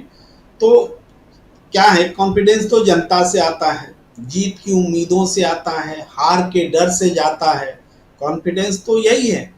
तो आप हरियाणा में देखें कि राहुल गांधी ने जो बात एक कही कि अयोध्या में क्यों हारी बीजेपी, क्यों जीते, वो नाम मैं भूल रहा हूँ, जो सांसद समाजवादी पार्टी के क्यों जीते, अवधेश प्रसाद जी। अवधेश जी। तो उसको उन्होंने बड़े अच्छे तरीके से व्याख्या की कि आप बड़े बड़े उद्योगपतियों को बुला लिए, फिल्म स्टारों को बुला लिए, सब पैसे वालों को बुला लिए, तो मंदिर समारोह जो है पैसे वालों का समारोह होकर रह गया, गरीब लोग तो पहुंच ही नहीं पाए। तो अयोध्या ने इसलिए उनको हरा दिया। इतने स्पष्ट तरीके से अयोध्या में जीत हार को किसी और ने नहीं बताया था कि देखिए सब लोग गए थे, शाही खर्च की बात की, ऐसे खर्च किए जा रहे थे जैसे पैसा उनके लिए कोई मायने नहीं रखता है। अंबानी की शादी में एक मात्र राहुल गांधी थे जो उस शादी में नहीं गए, और उसका कारण उन्होंने बताया, बिना बोले हुए बताया। इतना खर्च हो रहा था, गरीबों को यहाँ खाने के लिए पैसे नहीं, लोग भूख से मर रहे हैं, बेरोजगारी से परेशान हैं, और वो शादी में विदेश के स्टार को बुला रहे हैं, हवाई जहाज किसी के लिए पैसों का उसी तरीके से बहाया जा रहा है। जो बात उन्होंने रखी, ये बात बताती है कि ये फिजूल खर्ची गरीबों के का अपमान था, देश की जनता का अपमान है ये फिजूल खर्ची, और ऐसे लोगों का जमघट अयोध्या में लगाया गया, इसलिए बीजेपी हारी। अगर गरीबों को बुलाते तो वो ये चीजें देखने को नहीं मिलती। बड़ा मैसेज था, छोटे से भाषण का बड़ा मैसेज था। और जो राहुल गांधी ने बेरोजगारी को पर जिस तरीके से बोला, देव का जिस तरीके से जिक्र किया, जो इमोशनल लेवल पर, जिस इमोशनल लेवल पर बात गई, जो सभा वहां मौजूद थी, लोग मौजूद थे, पिन ड्रॉप साइलेंस था जब राहुल गांधी जिक्र कर रहे थे देव के प्रकरण का। पिन ड्रॉप साइलेंस था, कोई आवाज नहीं थी। ये इस तरह का दृश्य बहुत कम होता है, वो भी आम सभा में, रैलियों में, सार्वजनिक जगहों पर। और उसके कारण स्पष्ट थे कि जो बेरोजगारी का सवाल था उसका दंश केवल जो देव के साथ बात कही गई कि वो इमोशनल हो गया, इमोशनल शब्द नहीं, उसके दिल पर खंजर पड़ रहे हैं पल पल। राहुल गांधी ने ये कहा, ये एक अलग फीलिंग थी। और आप देखिए, बच्चा मुख्य पात्र हो गया, बच्चे की मम्मी मुख्य पात्र हो गई, बच्चे की दादी मुख्य पात्र हो गई, बच्चे का पिता मुख्य पात्र हो गया, अलग अलग मुख्य पात्र हो गए। और जब हम लोग सुन रहे थे तो दर्शक मुख्य पात्र हो गए थे उस पूरी कहानी का, किस्सा का। हमने हाल फिलहाल के माने समझते हैं कि कोई उपन्यास का किसी को रुलाता हंसाता है, कहानी किसी को रुलाता हंसाता है, लेकिन एक सभा में राहुल गांधी ने जिस तरह से लोगों को रुलाया, ये आंसू पोंछने वाला होता है, आंसू पोंछा ऐसे ही जाता है। एक व्यक्ति जब रोने को होता है, उसके ऊपर पीठ पर हाथ रख दीजिए, वो फपक कर रो पड़ता है। आंसू ऐसे ही पोंछे जाते हैं, आंसू गिरा कर आंसू पोंछे जाते हैं। राहुल गांधी ने वो सभा में कर दिखाया। तो ये जो बात राहुल गांधी कर रहे हैं, तो इसका इम्पैक्ट एक जगह नहीं पड़ रहा, इसका इम्पैक्ट पूरे हरियाणा ही नहीं पूरे देश में पड़ रहा है। और चुनाव के नजरिए से देखें तो पूरे देश में जब कभी भी कहीं भी चुनाव होगा तो ये बेरोजगारी इसी रूप में देखा जाएगा। देश में सबसे ज्यादा बेरोजगारी हरियाणा में, और हरियाणा में परिवार के लोग किस तरीके से परेशान हैं, किस तरीके से बेचैन हैं। जो वादे वो कर रहे हैं, वो वादे भी मरहम लगाने वाले वादे, ऐसा नहीं कोई लग्जरी आइटम जनता को दे दिया जाएगा और हम लीजिए आपको हम बांट रहे हैं, ऐसा नहीं है। जो जरूरी चीजें हैं, बुनियादी चीजें, उसका वायदा किया जा रहा है। तो इसको आप फ्री बीज बोल करके अपमान भी नहीं कर सकते। ये राहुल गांधी की सभाओं में दिख रहा है। एक तो भाषण, कॉन्फिडेंस, दूसरा जनता को जोड़ने के लिए घोषणाएं, तीसरा उसके बाद आता है मोदी की सरकार ने और खट्टर की सरकार ने या सैनी की सरकार ने क्या नहीं किया और कैसे स्थिति नारकीय बना दी, इस बात पर भी वो फोकस करते हैं। बेरोजगारी को नरेंद्र मोदी की देन बताते हैं।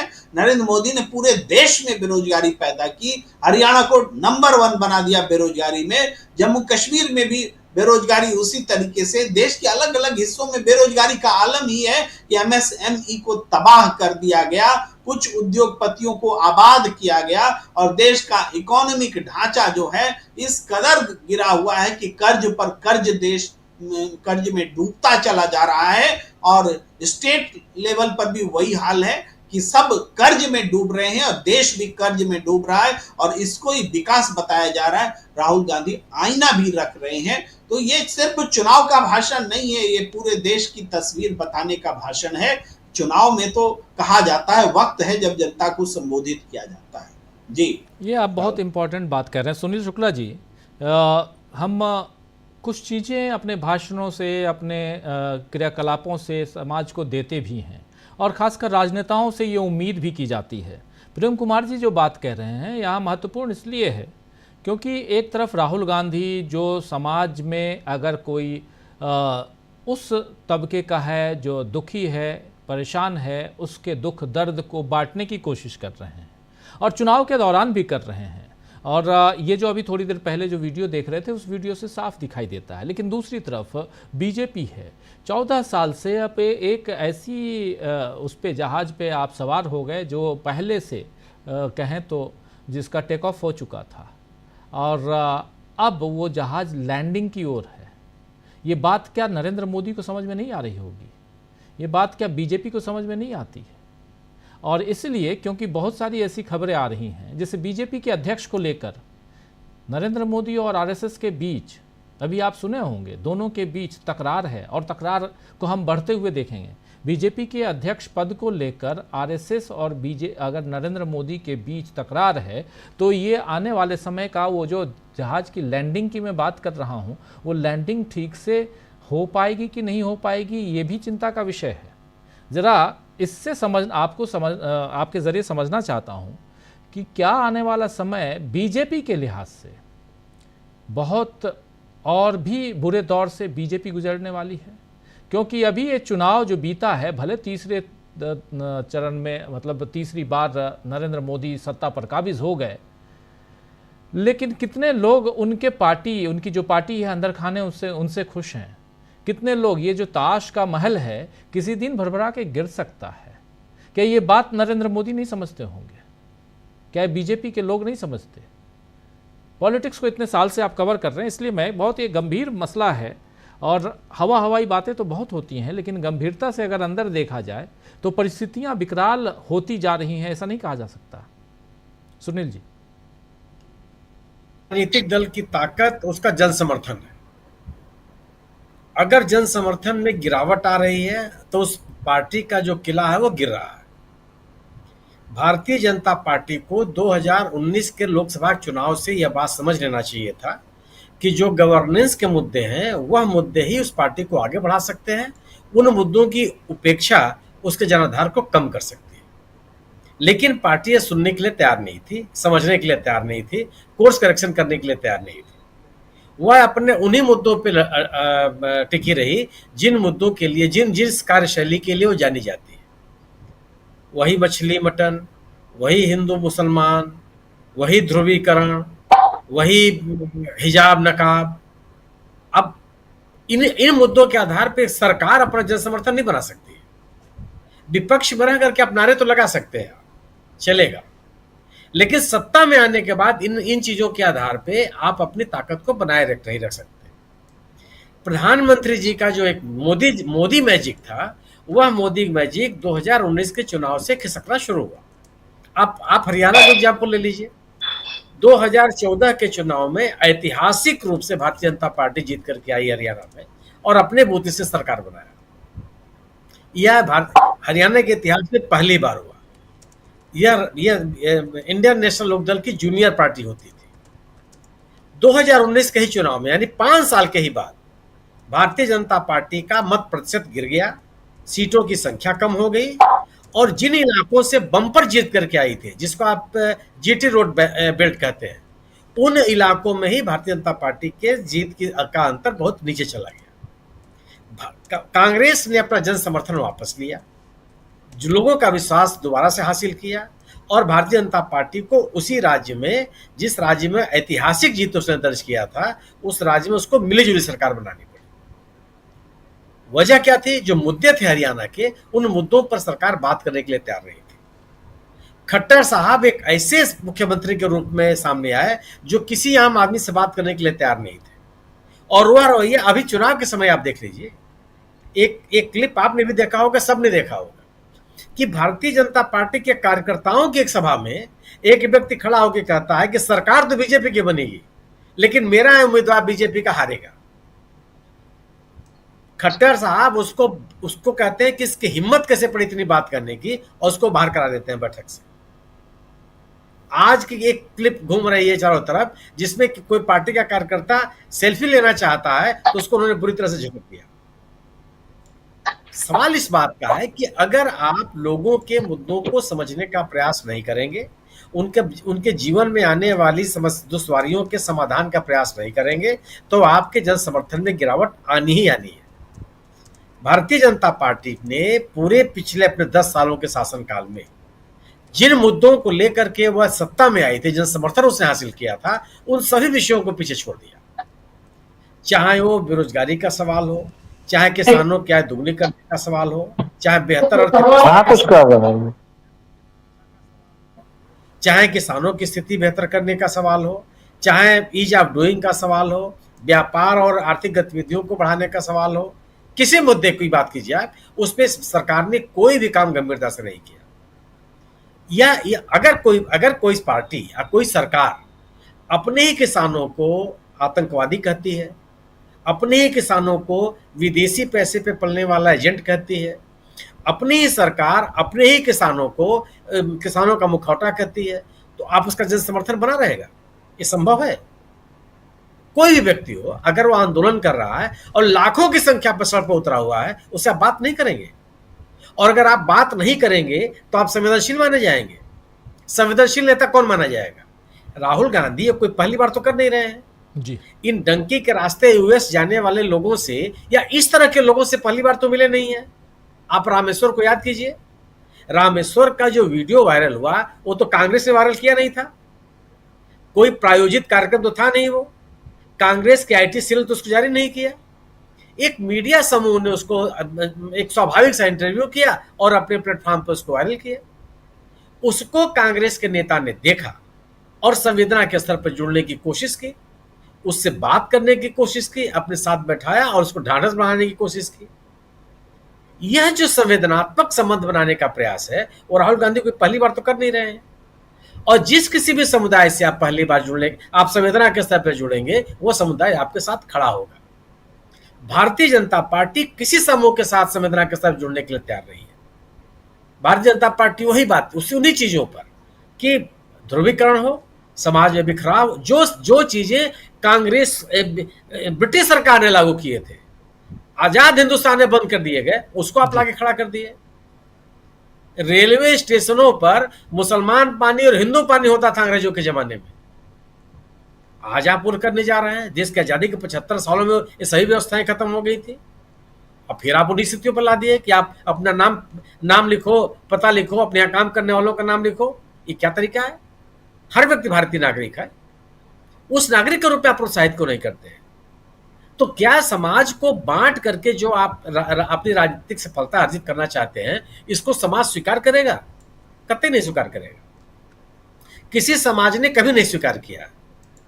वही स्थिति आज भारतीय कांग्रेस तो 50 साल तक सत्ता में रही, उससे असंतुष्ट होने में लोगों को 60 साल लगे, उसको खारिज करने में लोगों को 60 साल लगे। भारतीय जनता पार्टी के साथ ये नाराजगी 10 सालों के भीतर आ गई। क्यों आ गई? इसका विश्लेषण नहीं होना चाहिए। बिल्कुल।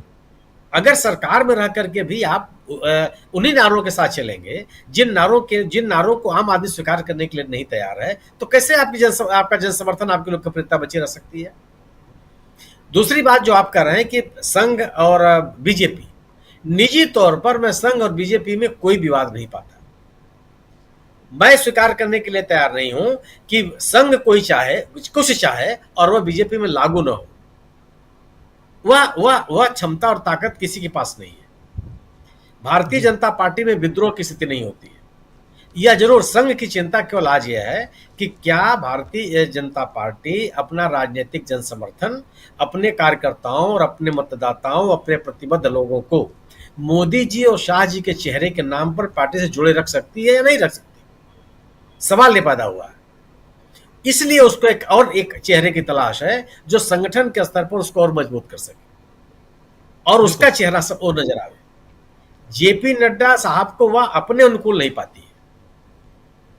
वह स्थिति नहीं हो सकती, निश्चित रूप से वह स्थिति नहीं हो सकती जिसे जेपी नड्डा साहब को एक्सटेंशन दिया जाता रहा, वह अब संभव नहीं है। और यह संभव है कि भारतीय जनता पार्टी के अगला अध्यक्ष संघ अपने अनुकूल ले आवे, और जो नाम चल रहे हैं अगर वो आते हैं तो निश्चित रूप से होगा कि मोदी जी की सहमति तो उस पर नहीं होगी।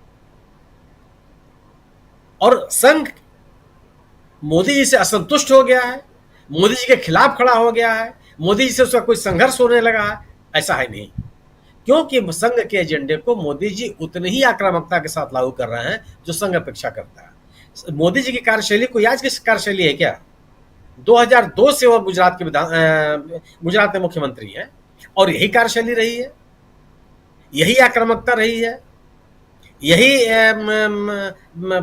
पोलराइजेशन की पॉलिटिक्स उनकी रही है। जितने तरह के संगठन हो सकते हैं गुजरात में सबको उन्होंने खत्म कर दिया, सब कुछ मोदी जी में समा गया। संघ ने तो कोई विरोध नहीं किया, क्योंकि मोदी जी की जो लोकप्रियता थी या मोदी जी के नाम पर जो संघ का एजेंडा था, मोदी जी के साथ जो भारतीय जनता पार्टी कार्यकर्ताओं का लगाव था वो बना रहा। लेकिन 2024 में इस साल के लोकसभा के चुनाव में यह स्थिति बिगड़ती नजर आ रही है।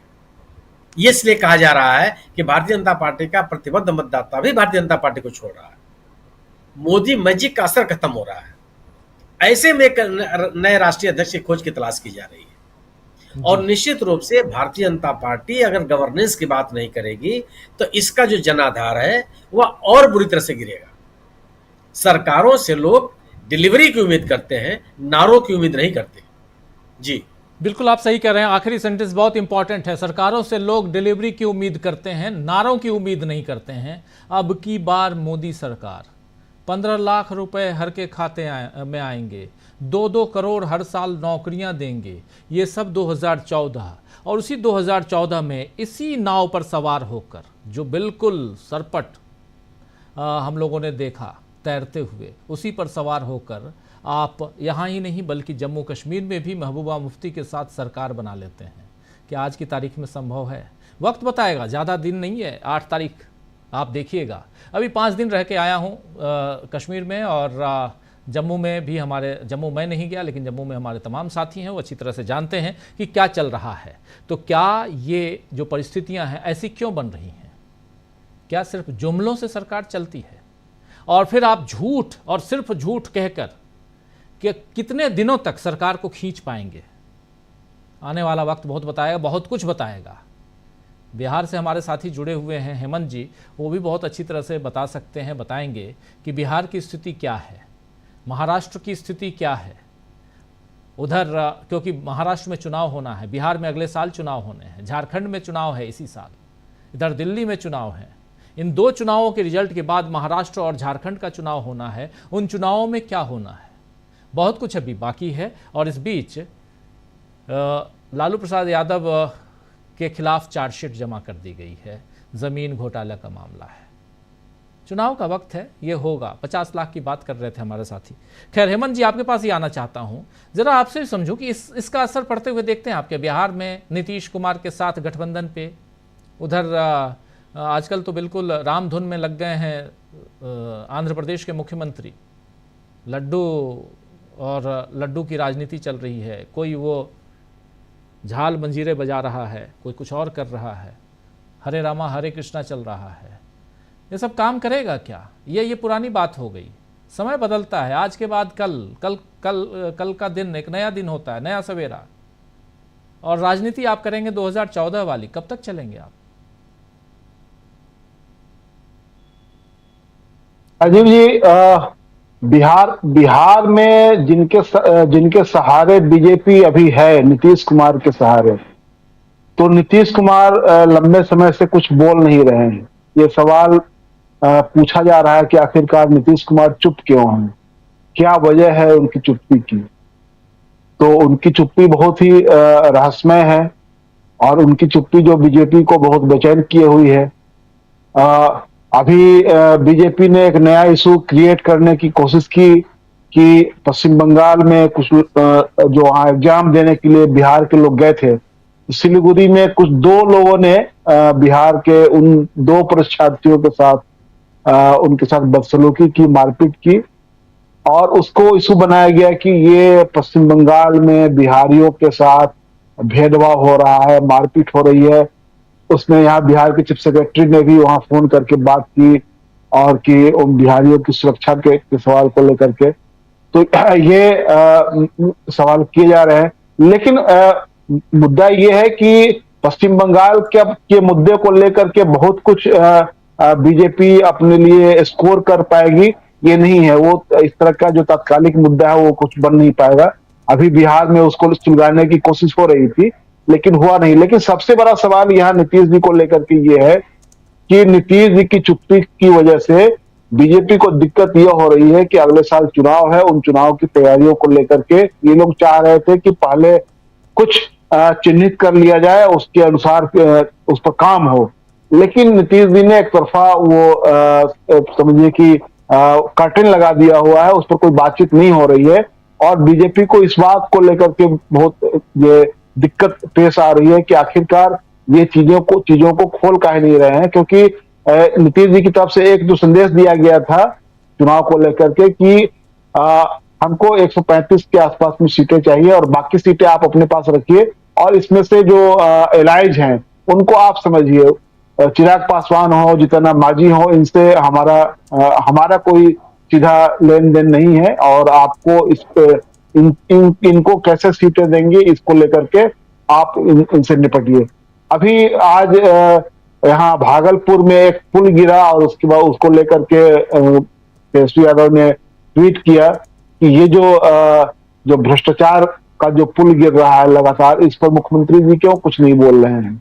उन्होंने आज सुबह में उसके पहले एक लंबा सा लिस्ट जारी किया था कि बिहार में जो बलात्कार की जो घटनाएं लगातार हुई हैं उन घटनाओं को लेकर के, और वो लगभग 100 घटनाओं की वो सूची थी और उस पर उन्होंने ये सवाल पूछा कि इन घटनाओं को लेकर के आपकी संवेदनाएं क्यों नहीं जाग रही है, क्यों इस पर आप बोल नहीं रहे हैं मुख्यमंत्री जी। तो आज की तारीख में दिक्कत यहाँ पर बीजेपी के सामने साफ साफ है कि नीतीश कुमार एक तो अपने स्वास्थ्य कारणों से लेकर के, दूसरे जो उनके साथ जो उनकी सलाहकार मंडली है उनको लेकर के जो स्थिति है। अभी आपने देखा होगा कि जो अशोक चौधरी के एक कविता को उन्होंने रिपोस्ट किया था, उसको लेकर के काफी बवाल मचा ये हुआ कि उन्होंने नीतीश कुमार की उम्र को लेकर के तंज कसा है और उस पर लग रहा था कि जदयू के भीतर में ही पूरा घमासान मच जाएगा। लेकिन वो अशोक चौधरी फिर जाकर के मिले और उसके बाद अशोक चौधरी को राष्ट्रीय महासचिव बना दिया गया है। लग रहा था कि पार्टी में घमासान शुरू हो जाएगा लेकिन उसको साध लिया गया। तो एक मनीष वर्मा को राष्ट्रीय महासचिव बनाया गया था, फिर इनको श्याम रजक को बनाया गया, फिर इसके बाद इनको अशोक चौधरी को बना दिया गया है। तो पार्टी के भीतर में जो लड़ाई लगाने और लड़ाई बढ़वाने की जो कोशिश हो रही थी वो भी तत्काल उसमें रुक गया। बीजेपी ने उसमें खूब मजे लिए थे और बीजेपी के लोगों ने इसको चाहा था कि काफी आगे बढ़ाया जाए। तो अभी जो यहाँ स्थिति है उसमें साफ साफ ये है कि नीतीश कुमार को लेकर के बीजेपी बहुत अधिक कंफर्टेबल पोजीशन में नहीं दिख रही है। लेकिन इसका मतलब ये नहीं निकाला जा सकता है कि नीतीश कुमार कहीं जा रहे हैं। नीतीश कुमार आज की तारीख में और उनके पार्टी पर जिस तरह के लोगों के उनकी इर्द गिर्द जिन लोगों का एक तरह से शिकंजा कसा हुआ है वो विशुद्ध रूप से बीजेपी की ओर बहुत अधिक झुके हुए लोग हैं और वो किसी कीमत पर नीतीश जी को इधर उधर हिलने नहीं देंगे, फिलहाल जो सामने दिखाई दे रहा है। और केंद्र सरकार ने तो दो राज्यों पर अपने नजरें इनायत की थी, जिसमें बिहार है और आंध्र प्रदेश है। तो इन दोनों ने एक तरह से उनके सामने एक अपने आप को सरेंडर कर रखा है। तो वहां चंद्रबाबू नायडू भी जो है वो एक तरह से जगनमोहन रेड्डी के साथ अपना स्कोर सेटल करने के लिए उन्होंने लड्डू वाला मसला उठाया। लेकिन ये जो हिंदुत्ववादी जो ताकतें हैं, उनको लगा कि शायद ये हम लोग के लिए ही मुश्किल में हम लोग को डाल देगा।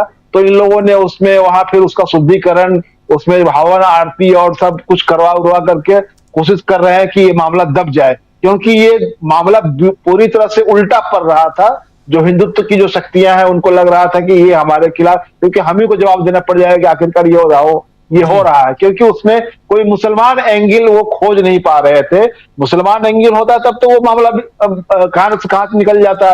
कोई डेयरी वाला अगर मुसलमान नामधारी कोई उसमें होता, उसका सीएमडी, कोई सीईओ कोई मुसलमान नामधारी होता, तब तो मामला चमक जाता। लेकिन इन लोगों के लिए कहीं मामला बना ही नहीं। तो वहां आंध्र प्रदेश वाले ये चंद्रबाबू साहब जो है, उन्होंने इन्हीं लोगों के लिए संकट पैदा कर दिया। वो तो चाहते थे कि जगनमोहन रेड्डी को संकट में डाला जाए, लेकिन उसके बदले इन्होंने इनके लिए संकट पैदा किया, और उस संकट से ये लोग हवन करके और शुद्धिकरण करके वहां से उबर रहे हैं। और दूसरी ओर नीतीश जी जो है, उनके लिए एक तरह से परेशानी का सबब बने हुए हैं, जब तक वो लंबी चुप्पी साधे हुए हैं। अभी तक उन्होंने चुप्पी तोड़ी नहीं है जी। उसमें एक चीज़ और भी थी, वो लड्डू की बात। मैं एक दिन ऐसे ही सोच रहा था कि मैं तो हमारे घर में जो घी बनाते हैं तो हम तो फ्री में बना लेते हैं। आप लोग भी शायद, आपके घर में भी जो घी बनाते हैं आप लोग, वो फ्री में ही बनाते होंगे। रोज़ दूध लेते हैं, दूध में जो मलाई है उसको इकट्ठा करते हैं, उसके बाद उससे घी निकाल लेते हैं। ऐसे ही होता है ना हेमंत जी? घी तो ऐसे ही निकालते हैं। और उस दूध को पीने का काम, चाय बनाने का काम, या उसका दही जमाने का काम, या और भी दूध के कई अलग अलग रूप हैं, उसको आप कर सकते हैं, बनाते हैं। तो दही, ये जो घी है तो ऑलमोस्ट फ्री है। इसमें आपको सिर्फ उसको तपाने के लिए गैस की ज़रूरत और आपकी जो मेहनत है वही, इतनी तो लगता है। अब सामने वाला उसको 320 रुपये में बेच रहा है कि उसको 150 रुपये में बेच रहा है, भगवान के नाम पे वो फ्री में बेच रहा है। इससे क्या लेना देना? जो बात निकली कि ये 720 रुपये की चीज़ जो है 320 में, 360 में कैसे बेच रहा है? वो भगवान के नाम पे वहाँ लोग अपने जेवर जेवरात बाकी सब उठा करके वहाँ डालते हैं। तो ये एक आदमी अगर वो फ्री में, एक कंपनी अगर 50% में घी दे रही है तो क्या गड़बड़ कर रही है? लेकिन आप बहुत सही, उस पर बाद में हम बात करेंगे। ये दोस्तों आपको मैं बता दूं, बात जो है ये तिरुपति के लड्डू की बात हो रही थी और उसी में बहुत सारे सवाल उठते हैं। उसका भी पर्दाफाश करेंगे किसी दिन बैठ के आराम से किसी पॉडकास्ट में। लेकिन इस कार्यक्रम में चूंकि उस पर उसके गणित पे जाएंगे तो बहुत लंबा हो जाएगा। वो सियासत है। उसमें ये कहा गया कि उसमें एनिमल फैट्स हैं। किस लैब ने उस एनिमल फैट्स को जांचा है आपको पता है? हिंदुस्तान में जो फॉरेंसिक लैब है, हिंदुस्तान में जो फॉरेंसिक लैब है जो ऑथेंटिक, वो हैदराबाद में है, लेकिन इसको गुजरात के एक प्राइवेट लैब ने जांचा है। ये क्या स्थिति है? जरा सोचिएगा, इस पे बात करेंगे कभी हम। लेकिन आना चाहता हूँ संजय जी आपके पास। संजय जी, कैसे देखा जाए ये? चलिए इसकी चर्चा बाद में हम करेंगे, और बहुत इम्पॉर्टेंट बात यहाँ छेड़ दी थी हमारे साथी ने, इसलिए इस पे बहुत सारे सवाल हैं जिस पे आगे आने वाले समय में हम लोग चर्चा करेंगे। लेकिन सवाल दूसरा है। दूसरा सवाल ये है कि इस सियासत में राहुल गांधी की जो सियासत है, और हम लोग रोज़ लगभग राहुल गांधी, कई लोग सोचते हैं कि यहाँ तो राहुल गाथा करने लगते हैं बैठकर। गाथा नहीं है, यहाँ चर्चा इसलिए ज़रूरी है क्योंकि राहुल गांधी धीरे धीरे इस देश की सियासत को बदल चुके हैं, और जो नहीं समझ रहा है वो गलती कर रहा है, ये बता रहा हूँ। जितनी जल्दी इस देश की सियासत को राहुल गांधी के तरीके से समझ लें, वो पार्टी अपने आप को फिर से चेंज कर पाएगी। वरना एमएसपी के फुल फॉर्म को पूछते रह जाएंगे आप, और चिड़िया चुग गई खेत, फिर वहाँ कोई दूसरा एमएसपी दे के निकल जाएगा, आप घूमते रहेंगे। आप कर्नाटक के मुख्यमंत्री के खिलाफ एफआईआर दर्ज करवा लीजिए, लेकिन उससे कोई फायदा नहीं होने वाला है यहाँ हरियाणा में, ये तय मानिए। संजय जी, सही कह रहा हूं? मैंने ये दुर्भाग्य की बात है कि अभी भी बीजेपी के पास कोई दूसरा नया तरीका ऑप्शन नहीं है, और आज मतलब सिद्धारमैया के बारे में खबर छपी है और बीजेपी की मांग है कि इस्तीफा दे वगैरह वगैरह सब, जो अरविंद केजरीवाल और सोरेन के मामले, हेमंत सोरेन के मामले में हो चुका है। फिर वही सब आप कर रहे हो, फिर आपके पास वही तर्क, वही आधार है कि इस्तीफा दो, और जबकि बाद में कुछ सुप्रीम कोर्ट से नहीं साबित हो। कुछ नया लाओ, इसमें केस कम से कम कुछ नया होता, कुछ दम होता, कुछ सबूत होता, तो वो भी नहीं है। तो वो तो इनका है ही है। मतलब 10 साल के शासन में आम जनता की भलाई का क्या काम हुआ है वो तो ढूंढने नहीं मिलता है, और होता तो जाहिर है वो लोग खुद बता रहे होते। लेकिन इलेक्ट्रल बॉन्ड, बीजेपी का हेडक्वार्टर दीनदयाल उपाध्याय मार्ग पर, और अब उसके बाद खबर है कि केशव कुंज में 3 टावर बने हैं नए 12 मंजिल के। तो 10 साल में ये तो हुआ ही है। और भारत की जनता विदेश जा रही है, वो अपनी तरफ खबर है। डोंकी रूट से लोग नौकरी करने जा रहे हैं, वो अपनी तरफ से खबर है। और बेरोजगारी वगैरह जो है सो अपनी जगह है। तो बेरोजगारी है इसलिए लोग डोंकी रूट से बाहर जा रहे हैं, और जो ऑफिशियली जा सकते हैं जाके विदेश में बस रहे हैं। तो भारत की जनता के लिए जो किया गया है उसका असर ये है। और अगर किसी को नहीं दिख रहा है तो वो अपने पैर पे कुल्हाड़ी मार रहे हैं। इसमें क्या चीज छिपा हुआ है, सब कुछ सामने है। और सबसे बड़ी बात है कि डोंकी रूट से जो बाहर जा रहे हैं, राहुल गांधी ने उस पर अभी हाईलाइट किया, गए वहां और फिर यहाँ जाकर के मिले। उससे पहले हम लोगों ने खबर पड़ी थी कि एक हवाई जहाज फ्रांस में रोका गया था और वो भी वहां जा रहा था और उसको वापस कर दिया गया। तो डंकी रूट से भेजने का काम जो दलाल करते हैं उनके लिए कोई काम नहीं हुआ है, तभी तो ये लड़का फिर गया। और जबकि वो बिल्कुल गलत है, देश हित में नहीं है, देश के युवाओं के हित में नहीं है, जो वहां जाके रहे उनका भविष्य नहीं है, सब कुछ खतरा है। उसको पूरी तरह से रोका जाना चाहिए। तो वो दलालों के साथ हो रहा है। और जब एग्जाम्पल था सामने कि एक हवाई जहाज में भर के लोग जा रहे थे जिनको फ्रांस से वापस कर दिया गया, उसके बाद भी हमारे यहाँ क्या हुआ पता नहीं है, कोई खबर नहीं है। जबकि वो नीतिगत मामला होना चाहिए था, उसमें सरकार को कहना चाहिए था कि हम रोकेंगे और क्या करेंगे वगैरह, कुछ नहीं किया। राहुल गांधी ने तो उसको गए, मिले, उससे जो सहानुभूति जताई वो अपनी जगह है, लेकिन सरकार को जो काम करना चाहिए था वो तो कुछ भी नहीं किया। और उसी तरह विदेश वाला मामला है कि लोग जाके विदेश में बस रहे सब लोग, तो उसमें और यहाँ बेरोजगारी है वो जो हाई है, उसमें अभी खबर थी कि IIT में एक लड़के का ये हो गया, सिलेक्शन हो गया, और वो 17,000 की फीस के लिए अपनी सीट लूज कर पाया। वो इसलिए लूज कर गया कि तमाम NGOs बंद हो गए हैं, किसी की कमाई नहीं है, लोगों के पास इतनी कमाई नहीं कि लोग स्पेयर कर दें। आखिर वहां के लोकल MLA MP क्या कर रहे थे? अगर वहां बीजेपी का MLA है तो वो क्या कर रहा था, और बीजेपी का नहीं है तो भी बीजेपी वाले ने मौका लपक के उसको क्यों नहीं एडमिशन करा दिया? 17,000 रुपए तो कोई बड़ी बात नहीं थी। या IIT का 5 साल का फीस देना ही कोई बहुत बड़ी बात नहीं होगी। 5-6 लाख रुपए अगर होते हैं और 5-6 साल में देने हैं, 5 साल में देने हैं, तो कोई बड़ी राशि नहीं थी।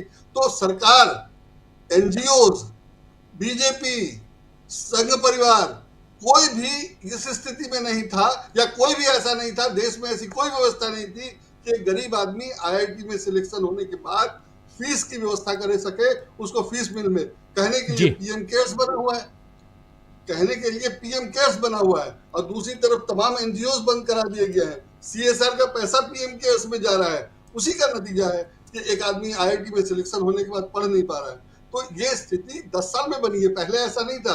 पहले एक खबर छपती थी और पैसा ही पैसा हो जाता था। अब पैसे देने के लिए आपको पैन कार्ड भी देना पड़ेगा। आप 200 रुपए किसी को देना चाहते हैं तो उससे पूछा जाएगा कि किसने दिया, उसका पैन कार्ड दो, तो ना वो मांगेगा और ना देने वाला देगा।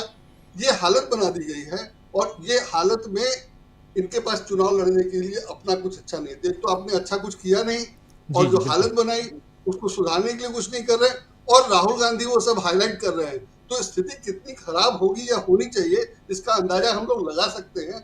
और इसमें बहुत उम्मीद नहीं है। 5 तारीख का इंतजार किया जाए, फिर देखा जाए क्या होता है। बिल्कुल आप सही कह रहे हैं, 5 तारीख का इंतजार करें। 5 तारीख को दरअसल हरियाणा में चुनाव है, उसके बाद 8 तारीख को रिजल्ट है, दोनों राज्यों में, जम्मू कश्मीर और हरियाणा में। लेकिन उससे पहले क्या कुछ होने जा रहा है, इस पर आज चर्चा की है खुद भूपेंद्र सिंह हुड्डा ने, जो पूर्व मुख्यमंत्री हैं, और उन्होंने चर्चा की। आज उन्होंने इंटरव्यू दिया DB लाइव को। उस इंटरव्यू को अभी आप थोड़ी देर में देखिए। इस कार्यक्रम को समाप्त करेंगे, और उसके साथ साथ भूपेंद्र हुड्डा का इंटरव्यू हो सकता है, अगर कांग्रेस जीत जाए तो कांग्रेस की सरकार बनेगी, और हुड्डा पहले मुख्यमंत्री रह चुके हैं, वो फिर से मुख्यमंत्री बन सकते हैं। तो हुड्डा ने क्या कुछ कहा है DB लाइव से अपने इंटरव्यू में, उसको आप तक हम पेश करेंगे।